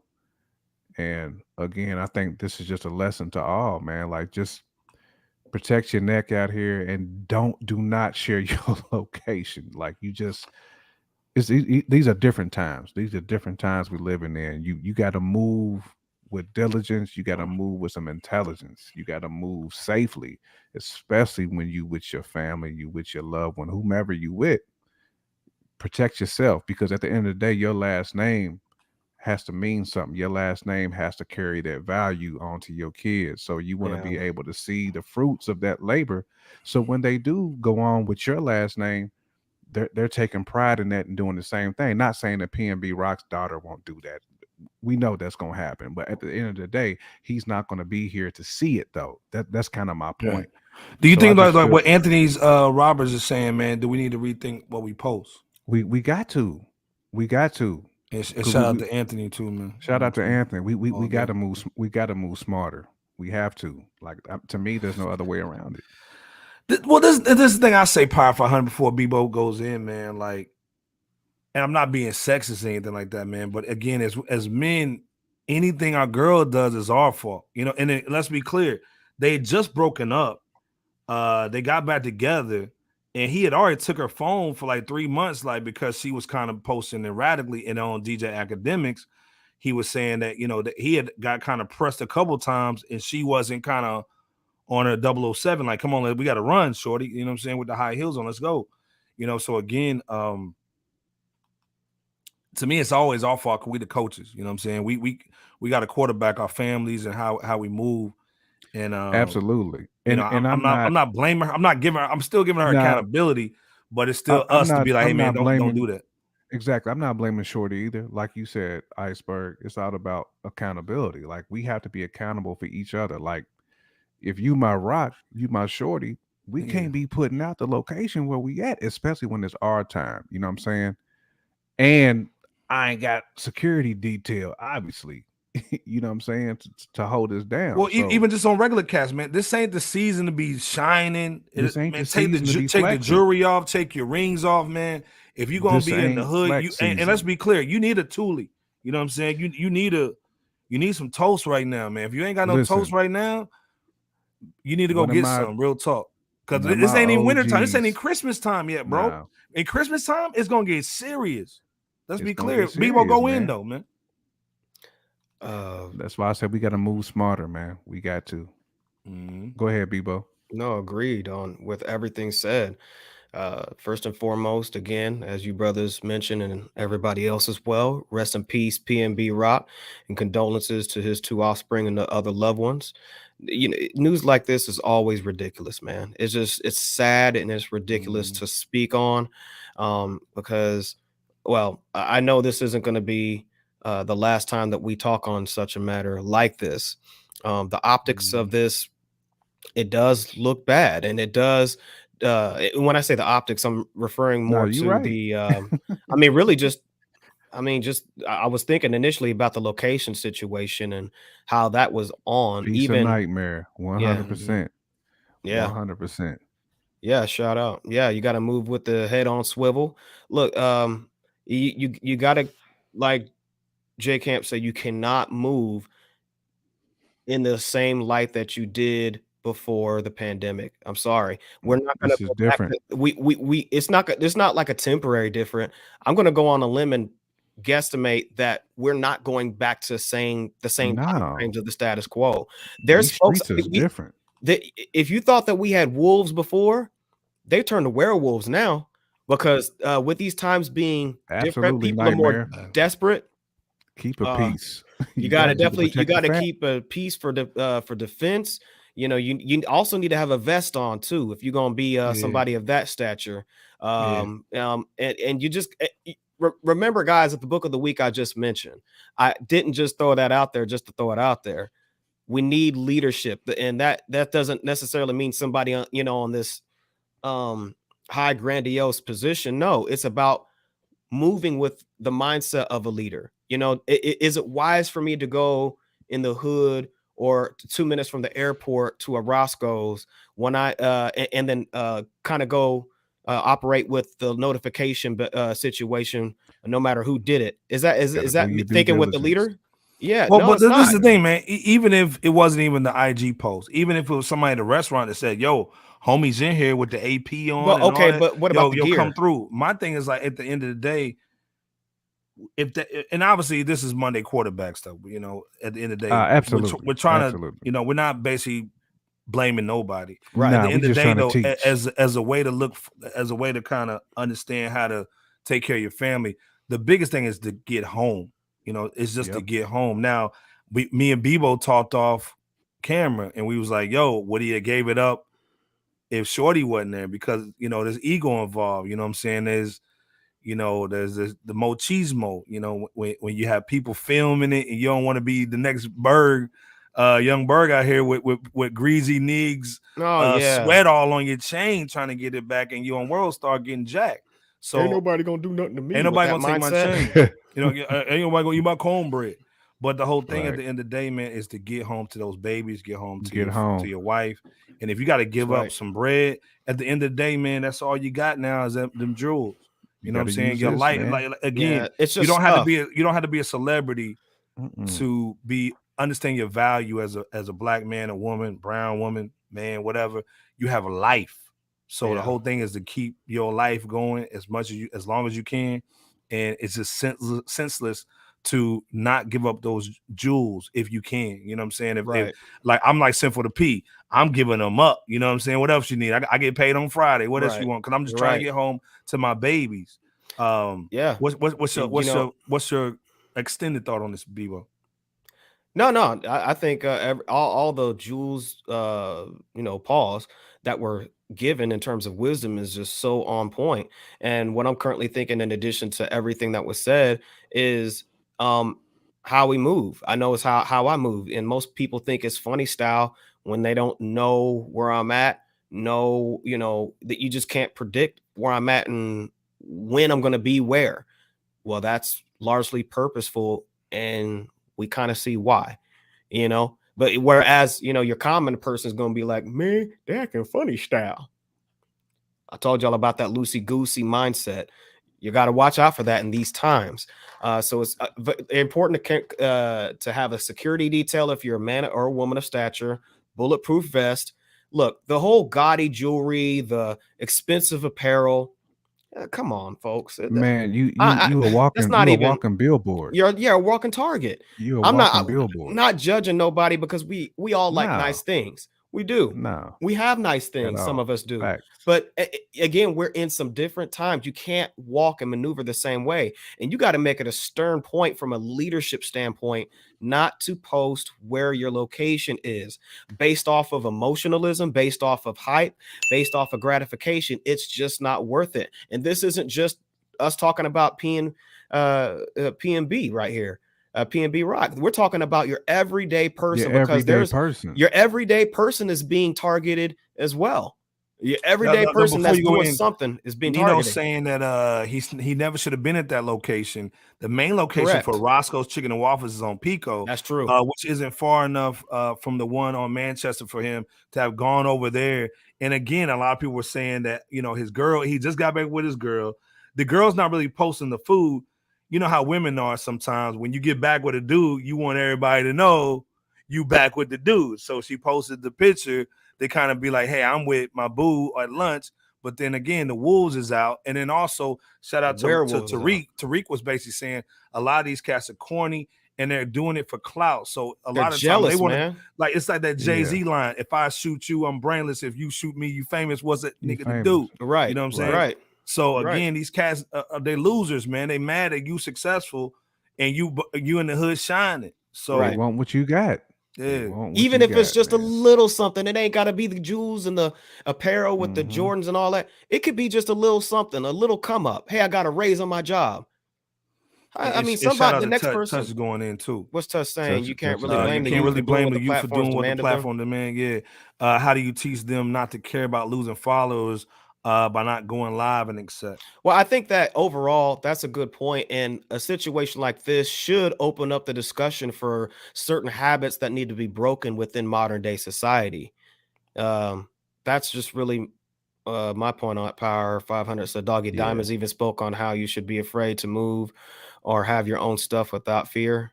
Yeah, but see, Doggy Diamonds was going in and saying, hey man, I work for my stuff. I should be able to wear it. I should be able to go anywhere I want and don't come up to me. And I feel him on that. But at the end of the day, man, I got to get home. And what's most important? That's not reality. You know what I'm saying? Like, I got to get home. I feel Doggy Diamonds too, but it's not reality though. Hey, man. You're going to be out here in these streets with that type of jewelry on and that type of swag. it's just not the reality. It's like you said, Iceberg. It's a lot of wolves out here. It's a lot of wolves. That's why and that goes into the point that Nino Beige is saying. Like you gotta have. There's a time and a place for you to shine. There is. There's a time and a place for you to shine. You got to be at those events to where you can do that. But you just can't be randomly in the hood out here shining. You can't. Or and I get it. Like I said, I think we learned that from other cats who died in their own hood. Right. PnB's not even from LA, but we've seen cats get capped in their own hood. Right. And speaking of LA, Ice-T has been warning folks for the longest about the ways of Los Angeles these days and how it's been. And he recently posted and I think he recently and I think he posted that like he's tired of I'm not speaking verbatim, but he's basically tired of sharing the culture of LA and how things are of this nature. I think PnB wouldn't have had no issues if he was by himself. I think sometimes you let your guard down when you're with your girl, because if you basically like, with your joint on in your hand, she gonna be like, "What you doing? Like, calm down. We just said Roscoe's, we eating. Like, be easy."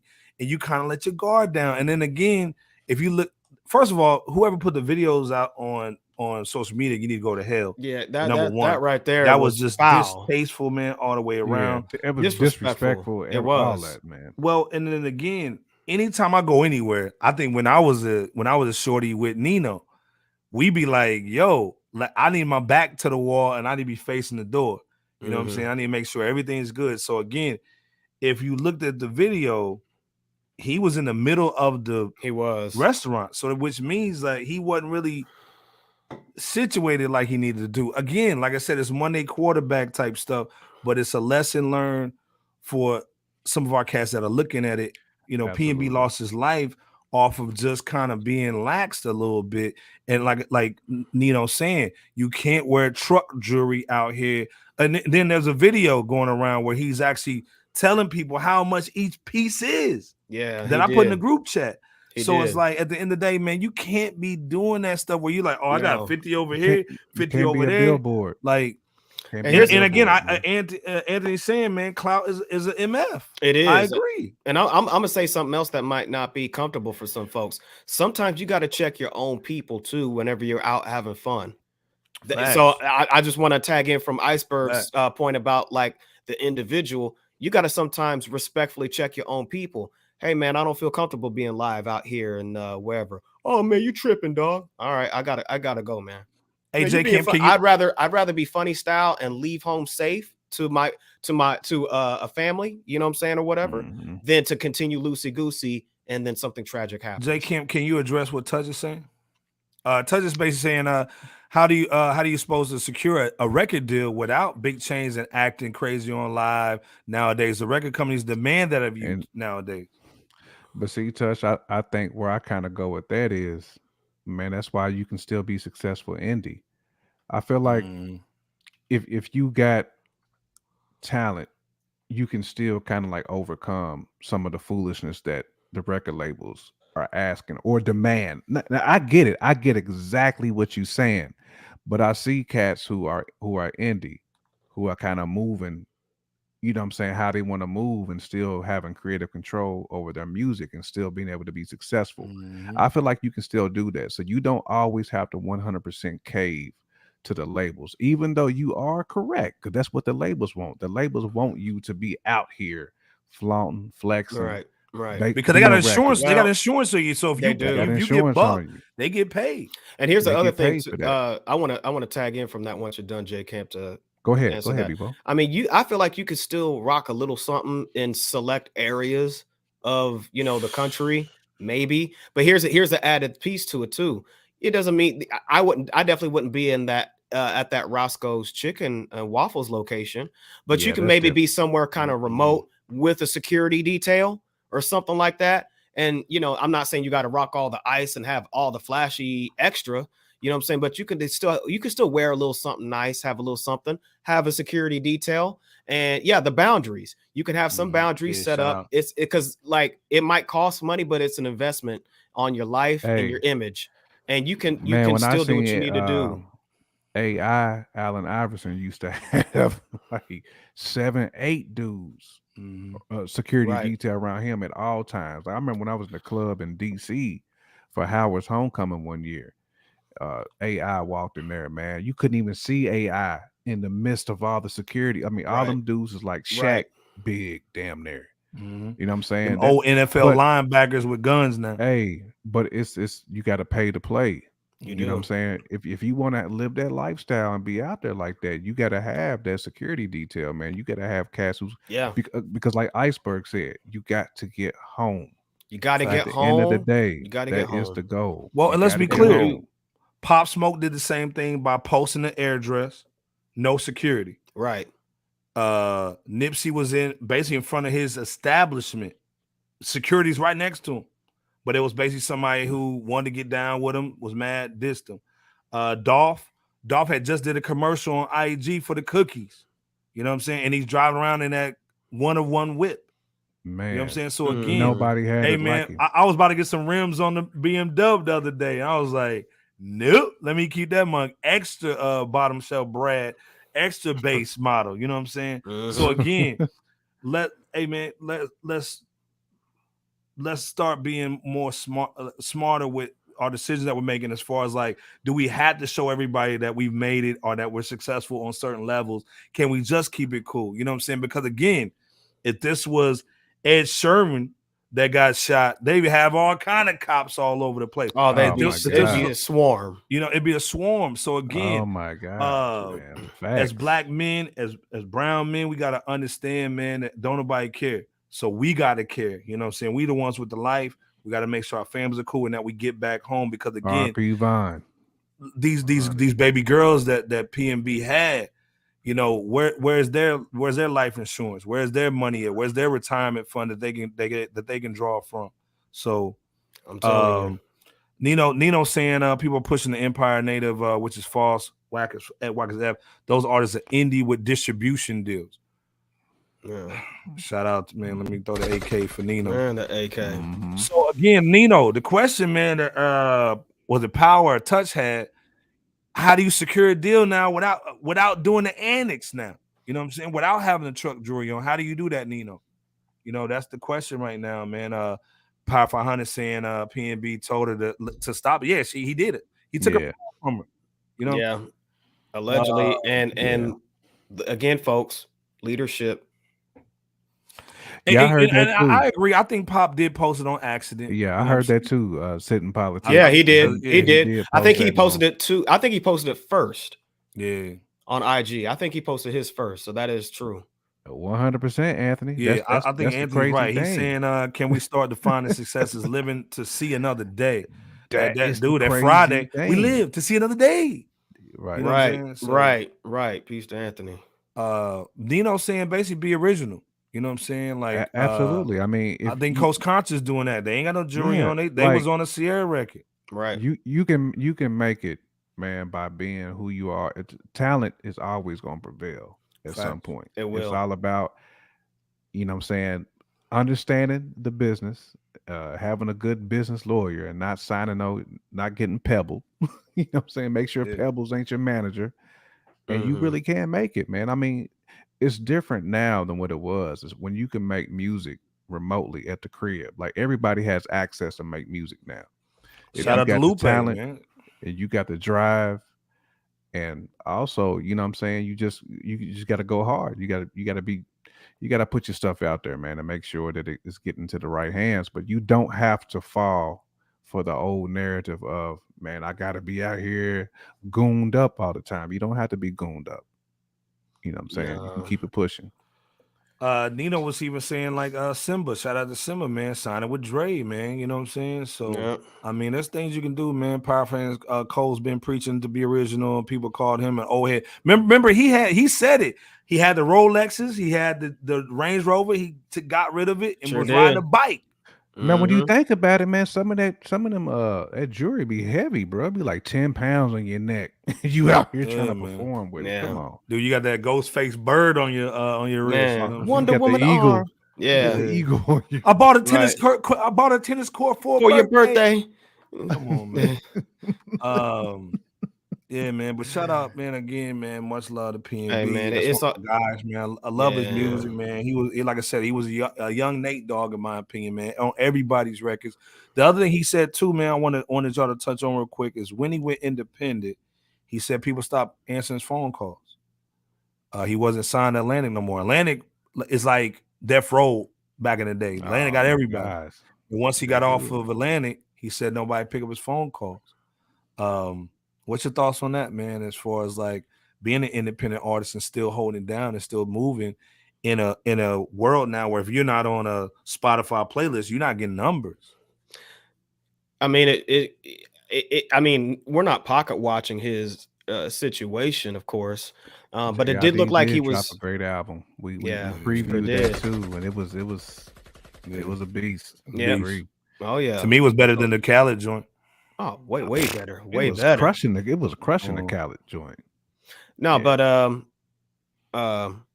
yeah, about the independent situation. I mean, it just goes to show that the man was still successful, significantly successful, even without getting the same level of phone calls that he once was on Atlantic. And he had a base. He had a base. Yes. So he had a foundation set. He had a foundational base. And as long as he's able to cater to that base, or any artist or any individual, you might not be bringing in as much as you would to some degree, money or resource wise in Atlantic, but you're going to be straight as long as you do what you're supposed to do. You can tell the cast, or at least he would have if he were still here. But go ahead, bro. Nah, absolutely. I was just gonna piggyback on that and say you can tell he was one of them cats in the studio a lot, like just like your Currencies and cats like that who live in the studio. They give their fans what they ask for. That's how you build that base. If you are an independent artist, you flood the industry with music, you flood the internet with music, and you continue networking with the connections you've already made, and you don't stop. Keep that Rolodex going. Yeah, keep the Rolodex going. It's going to eventually come, because I guarantee you, all PnB had to do was put out one more hit. Those phone calls were going to come. They was going to answer the phones then. You know what I'm saying? Because they was trying to see what he was going to do. We're going to see how you going to move now that you indie. Right. And then but like Nino said, people so shady in the game, so fake. Nino saying industry is fake as hell. The rappers ain't really friends with each other. Others maybe, except for some of the Atlanta cats. And to me, I think this is a time now where you need to start linking up with some cats, man. Even if you're independent, that Empire record deal / distribution deal. Even if you're on a level of a regional artist, regional producers, cats need to really start. As far as men of color, we have to start connecting, man. We got to start doing it. You can't depend on these corporate bags or even shows. You got to start really connecting, man, and really building. And that's why, again, shout out to Cameron, Mason, Jada for actually getting together and doing something real. You know what I'm saying? I think these cats need to start doing stuff that the fans been wanting to see. You know what I'm saying? Exactly. But again, it starts with us trusting each other and doing good business. There's a reason why a lot of cats don't mess with each other, because we don't do good business a lot of times. You know what I'm saying? We got to keep our word. And then the other thing is high quality. We just talked about some of the records having low quality. You need to have high quality, man, so we can get together, because at the end of the day, we're the creators. You know what I'm saying? We just got to understand the business side of the game, and we can really take it. But also, as we're getting the business side, you got to start basically trusting each other as men. And again, let's be clear. This was a black man that shot PnB. You know what I'm saying? This wasn't no white police officer or anything like that. And again, when it comes to these kind of situations, where's Black Lives Matter? Where's all the hoopla? Where's all the fanfare? About to say that. You know what I'm saying? Where's all the hoopla, man? Y'all get mad about Mrs. Butterworth more than the black man getting killed. Stop. You know what I'm saying? So again, man, we got to take care of ourselves, man. Real talk. So, what's your last thoughts on this, though? No, I was gonna say, go ahead, Bebop. Whatever it takes to get home to your family, like Iceberg emphasized, do what that takes. Be that black man, that black woman, that black person, that person, period. For whoever you are, however you got to look out here, as far as cred is concerned, as far as like none of the external stuff matters. Just get home to your family, to your loved ones. That's what matters. Man, the biggest thing is get home, man. And this thing, and thank God in the process. These ribs are going to start touching the colder it gets, and then also, you know how people are in the holiday times. There's a lot of depression. There's a lot of people having mental issues. Make sure that you are getting home safely, and that you, like right now, to me, if you're not in LA, shout out to Nino. But if you're not in LA, man, it's a no-fly zone right now, in my opinion. It's a no-fly zone. If you don't have no business out there, don't go out there. They've already said the police PR people were saying, the police chief, hey man, don't come out here. We can't protect you. Right. That police chief did say that. It's like the Purge movie. We can't protect you. So if you're not out there, man, like for real, like in the right areas, man. Exactly. If you don't know where to move, don't go. Don't go. You know, and to be honest, I say that for any major city, really. I mean, if you think you can just go to any major city and you can just kick it as you please, it ain't like that.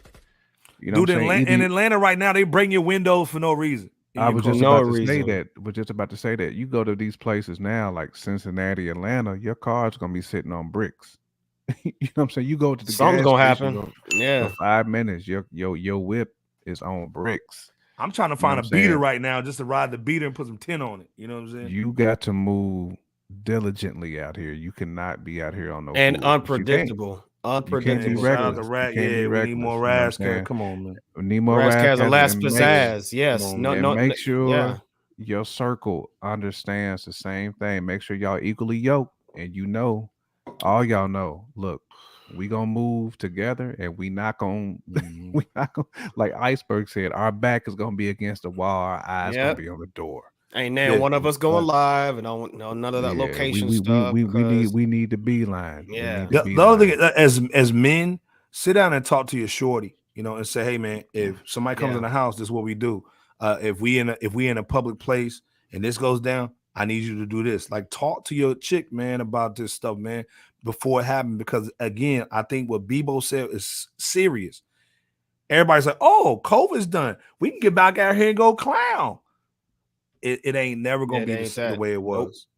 Dude, you got people getting shot in road rages and all that. So I've been telling my mama, hey, quit arguing with people while you driving. You know what I'm saying? Because they ain't gonna catch everybody on camera. So again, man, just be out here, be cool.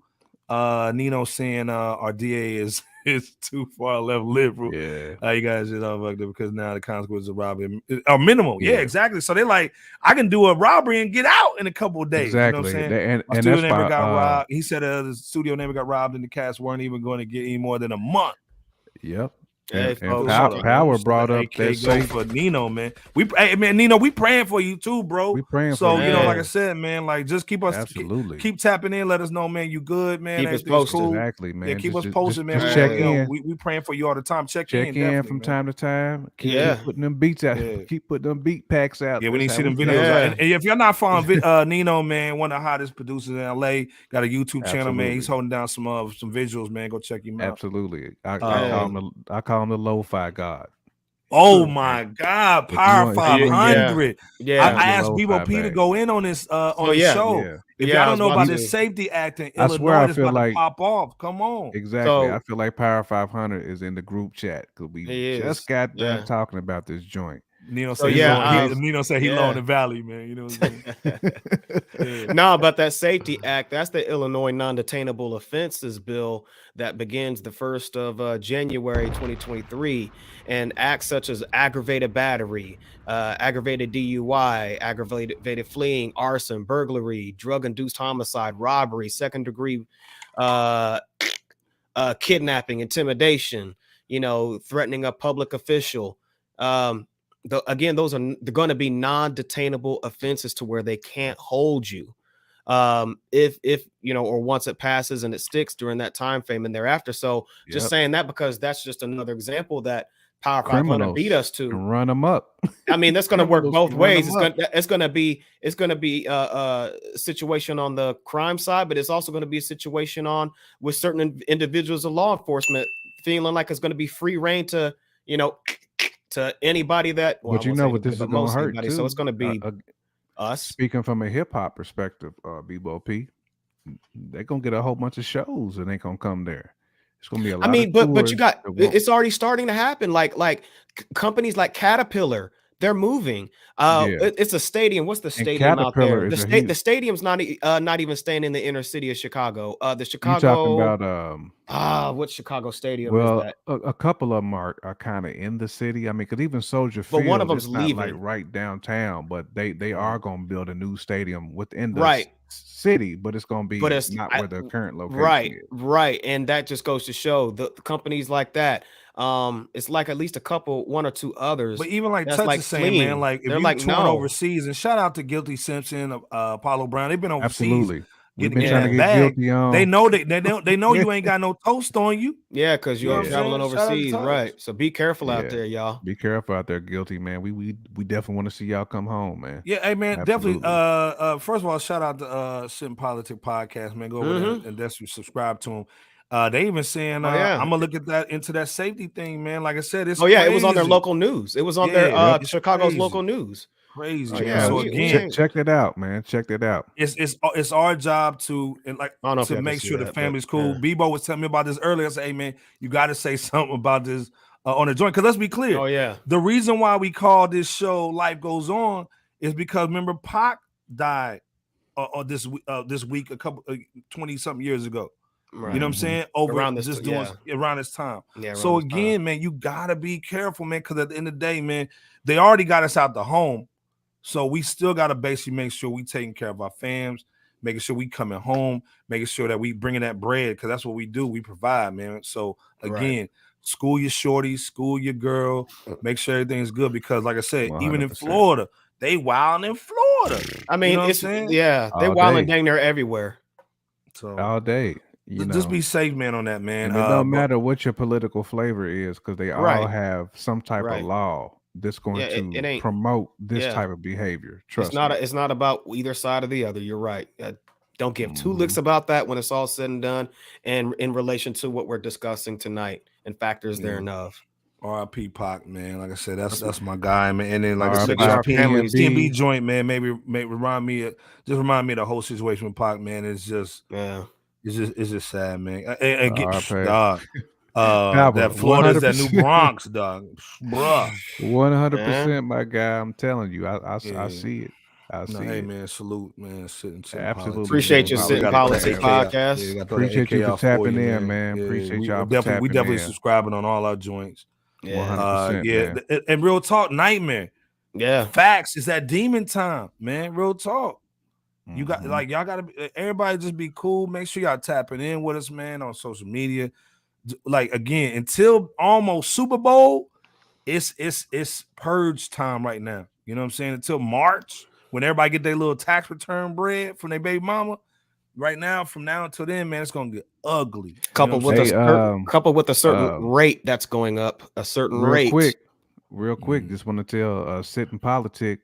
I'm currently in Florida too, bro.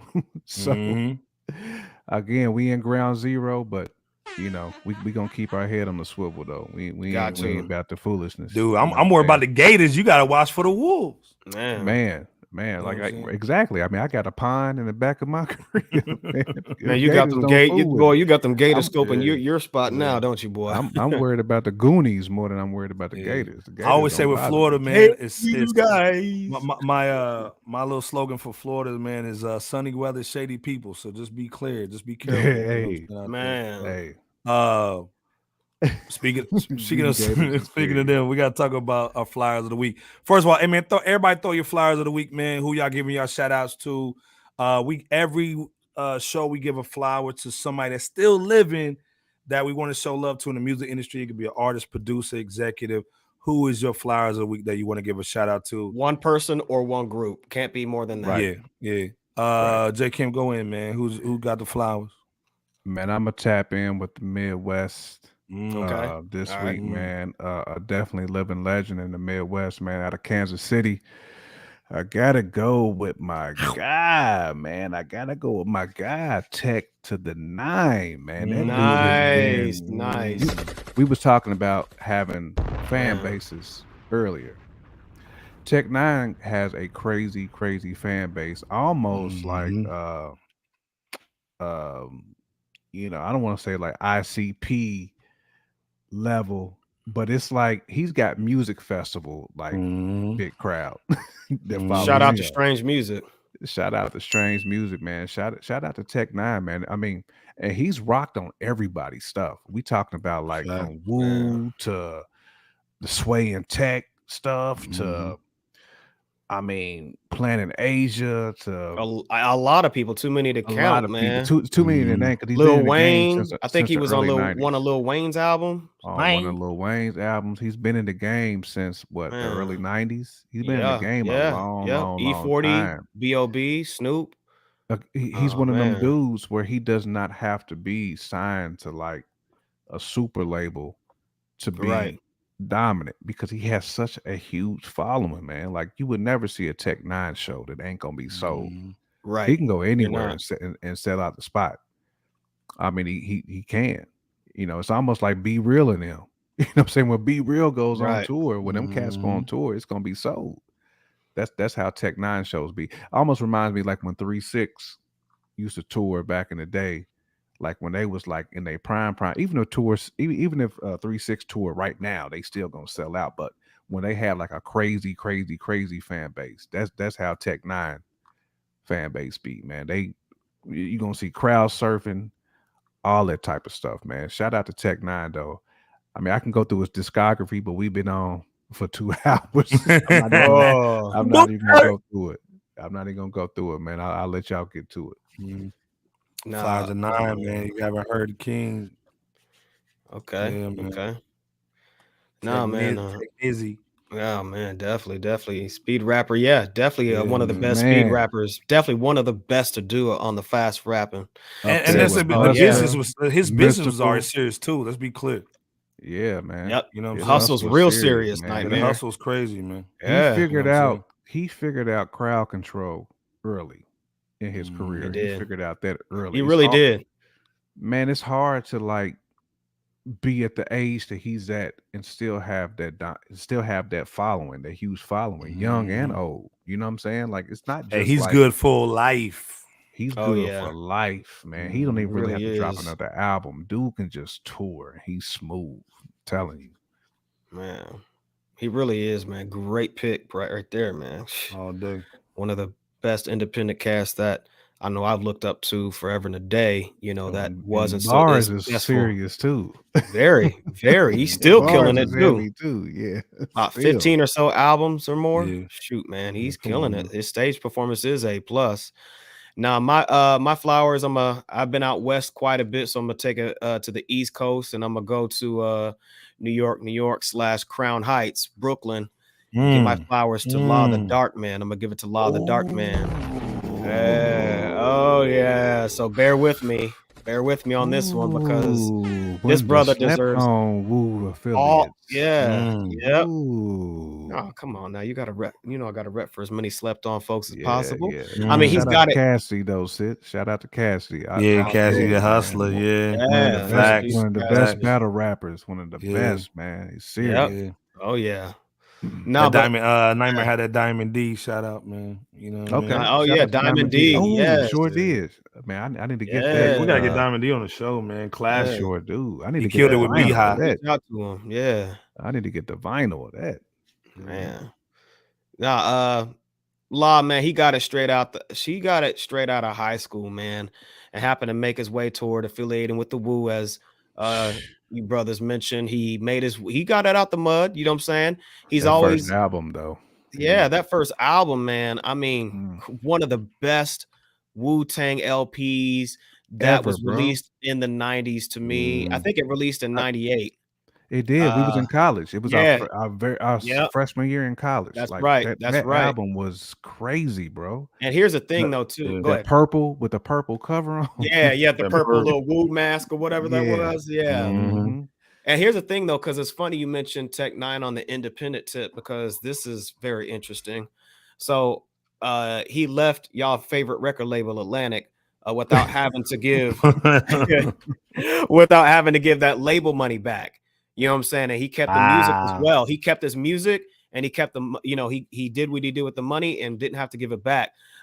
Only to get a distribution deal and go independent for $750K after almost signing after almost signing with Jimmy Iovine at Interscope for $650K. So his business acumen, masterful and akin to like your, again, Tech Nines, as J-Cat mentioned, a Master PE40. You know what I'm saying? And he profited $20 million from hard copies off that first LP before streaming and before the internet. That's why he, you know, between 1998 and 2014, that's why he didn't cut an album.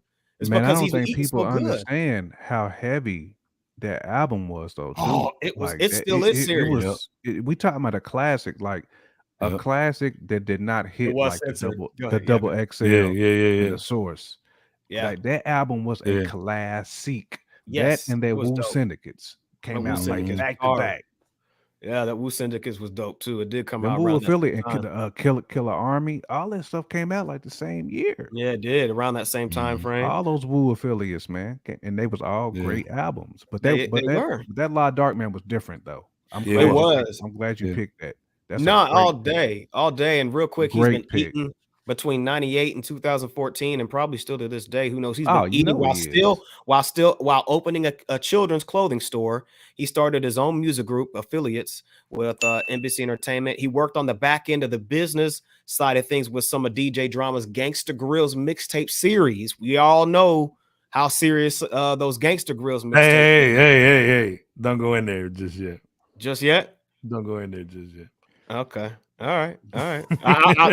No, great minds think alike, man. Great minds think alike. Okay. All right. Yeah. No, that's all I was gonna say about that situation. But I mean, he's been out. He worked with like Jay Dilla, Wu, of course, Green Lantern, J Love on the Return of the Darkman mixtape, Shaheem, Havoc, Obi Trice. I mean, this dude, you don't hear Obi much Trice, about him. Real name, no gimmicks. And his older brother is Willie the Kid. He worked with Willie the Kid. Mr. Liff is another like underground legend that he worked with too. I want to say him and Mr. Liff may have had an album together, but I have to check. I have to go back on that one. I wasn't trying to carry that on too much. I just wanted to really give him his deserved flowers, because he's one of those cats, just like several others, that you don't hear about or see, but he's just as relevant in certain ways, you know, as like some of your A-lister cats, and respected, just more low key with some of the things. Call. And he has dope mixtapes out. Man. Yeah, no shout out. Man, no it's all good. But there you have it. Iceberg. Man, you told mine, man. I gotta go down to Atlanta, man. My guy DJ Drama, man, all day long. Come on. That's why I say cool out, cuz. I said cool out. You know what I'm saying? Let's be clear, man. Him and I kind of want to give like a co-MVP, man, the Don Cannon. You know what I'm saying? Cannon.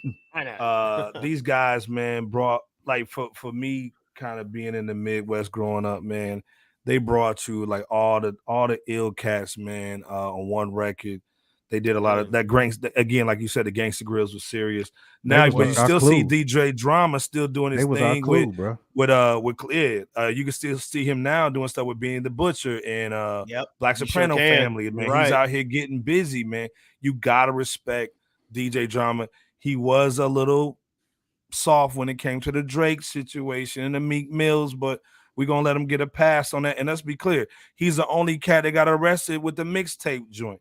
You know, with that whole mixtape era, he was on one. He was getting it so hard in the paint, they had to come and shut him down. You know what I'm saying? Like, come on, man. Who gets in trouble with the feds about dropping hip hop and rap? Yeah, you know what I'm saying? So I'm gonna jump on that, Touch. I appreciate you for dropping. I think Touch is he dropped the album. J Camp saying, trust me, the Nine King, you won't regret it, no doubt. Okay. Shout out to DJ Drama all day, man. 500, man. You know what goes down. Yeah, man, Drama has a new joint with Jeezy. Yeah, like I said, man, Drama's doing his thing, man. Salute to him. I wish more DJs would kind of get back in this mix. And I think the DJs, when they're powerful, when they have all their little jewels, man, and they can basically, you know, do that Thanos joint and snap their fingers and drop these albums and bring these cats together. I think that's the unity that we used to have that we don't anymore. It's time. It's been time to get back to that too. And by the way, sit in politics. I got Drama over Khaled. all day. Oh yeah, no, yeah. They do they do the verses. I had that for a question today, but then we had other things going on. But drama versus Cali. Drama. I got drama, bro. Drama. Oh yeah, I got drama, man. I got drama all day long. Man. Come on, man. I'm putting about a stack on drama. Again, it goes about. I don't even think it's order.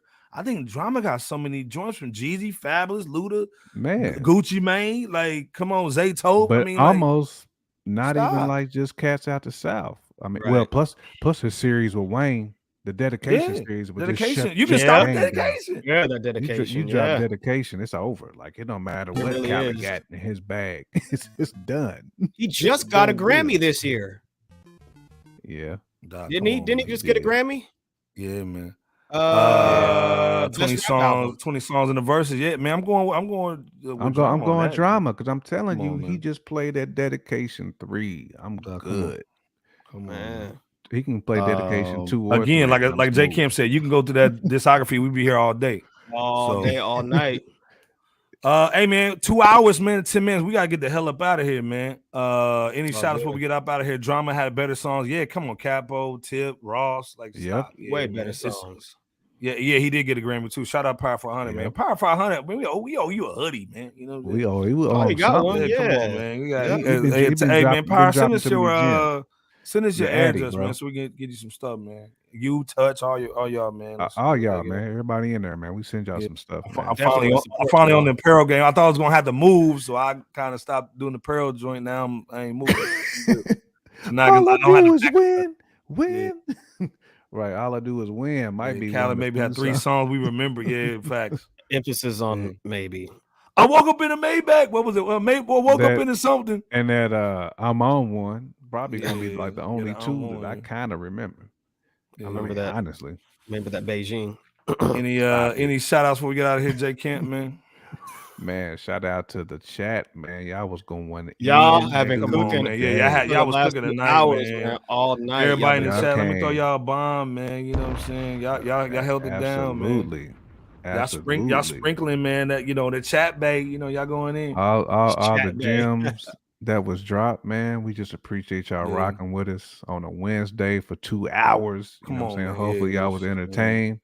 We're gonna keep doing it. We definitely trying to get some guests lined up. So hopefully here soon, you know what I'm saying, we get some good guests. Everybody will enjoy and be able to further tap in, and you know what I'm saying, we keep this culture moving like we need to. You know what I'm saying? Exactly. But salute everybody though. Absolutely. Bebo P. Take us home, man. You got something to most importantly, please protect your neck. I know the theme of the day is that, man. Please move diligently. Make it home. That's all we ask as black. Hey man, if you don't have no Thule, find you some. Find you some. If you ain't got no toast, bang the toast. You need it. Cop it. You need to cop it. Yep. Bebo P. Reverend Bebo, take us home, man. At least have it at the crib. At least have it at the crib. You know what I'm saying, for protection. Yeah. But go ahead, Bebo. No, very well said. Yeah, get the Reverend rag. All right, shout out Power 400, man. Bottom of the bottle, you know what I'm saying? We gotta get you on that joint real quick. Oh man. Nah, man, we say this all the time on Fresh Out. Be and stay safe. That's right. Watch out for the killer bees and wolves out there. Check, keep that head on that swivel, like Iceberg said earlier. Church. Do what you need to do to exercise leadership. Church, brother. Yeah, church, y'all. Leadership is not just a person, it's a way of life. But I think, what John Maxwell said this best. If one word to encapsulate the word leadership, it's influence. And what type of influential role are you going to play for your household, yourself, and your community? That's important. So we want to keep seeing y'all not only win, but make it. As in survive, because it's so yeah. Salute. Other than if you see a gator, make sure you know what I'm saying. You watch the gators, bro. They coming up to Georgia too. You better watch out in Georgia, man. Yeah, there was one caught in Atlanta like over the summer. What it was? You're right. You're right. Yeah, that zigzag, dog. Yeah, you got a zigzag on that gator. Yeah, you got a zigzag. Yeah. Definitely make sure that you all cop y'all's favorite NFL gear, your favorite player. You know what I'm saying? Right. Tap in with us. You know what I'm saying? Use the what's the code ID? The book Las Vegas. Las Vegas right now. You can get 25% off. Get the 25% off. Favorite teams t-shirts, your hoodies, jerseys, all that. Exactly. Say one more time. What's the code? Book Las Vegas. If you use our link though, you got to use our link though, man. You know what I'm saying? To get the 25 off. Right now. All day. There you have it. Fresh. And then Jesse Powell did pass, man. Shout out to Jesse Powell. Shout out to Jesse Powell. We gonna put that in the group chat, man. You know what I'm saying? Yeah, died at 51. Yeah, man.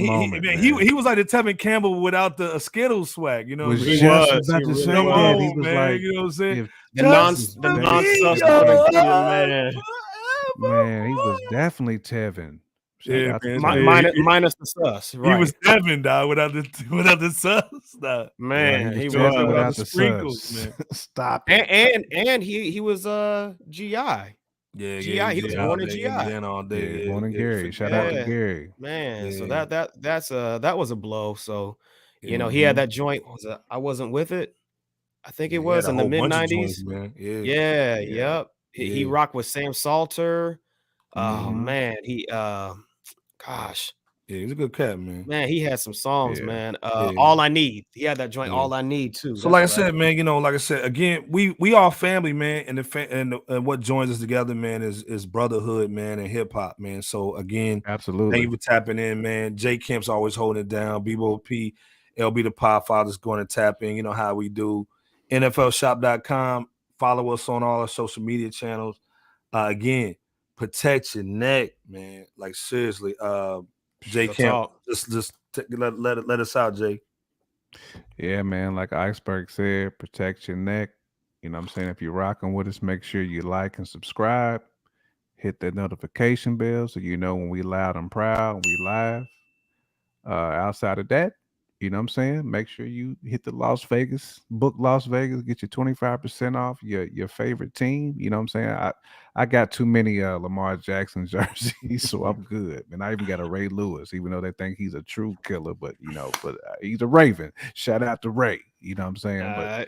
But no, just want to make sure that we properly sign off and salute you fellas, and thanks for tapping in. Shout out to TBS Les too. I know she was in earlier, so I want to make sure we show her some love. Yeah. But outside of that, fresh out. 1,000. Goes on. Out. Life goes on, y'all. Yeah, man. Shout out, Pac, man. Peace. Rest in peace. Yeah. I'd like to take this time to apologize. Absolutely nobody.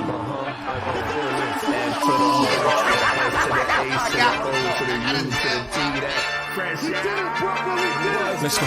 World's Most Dangerous Podcast. Bebop's in the building. What's good? It was going bar for bar. Shouts out to the fans, man. Let's get it. Good.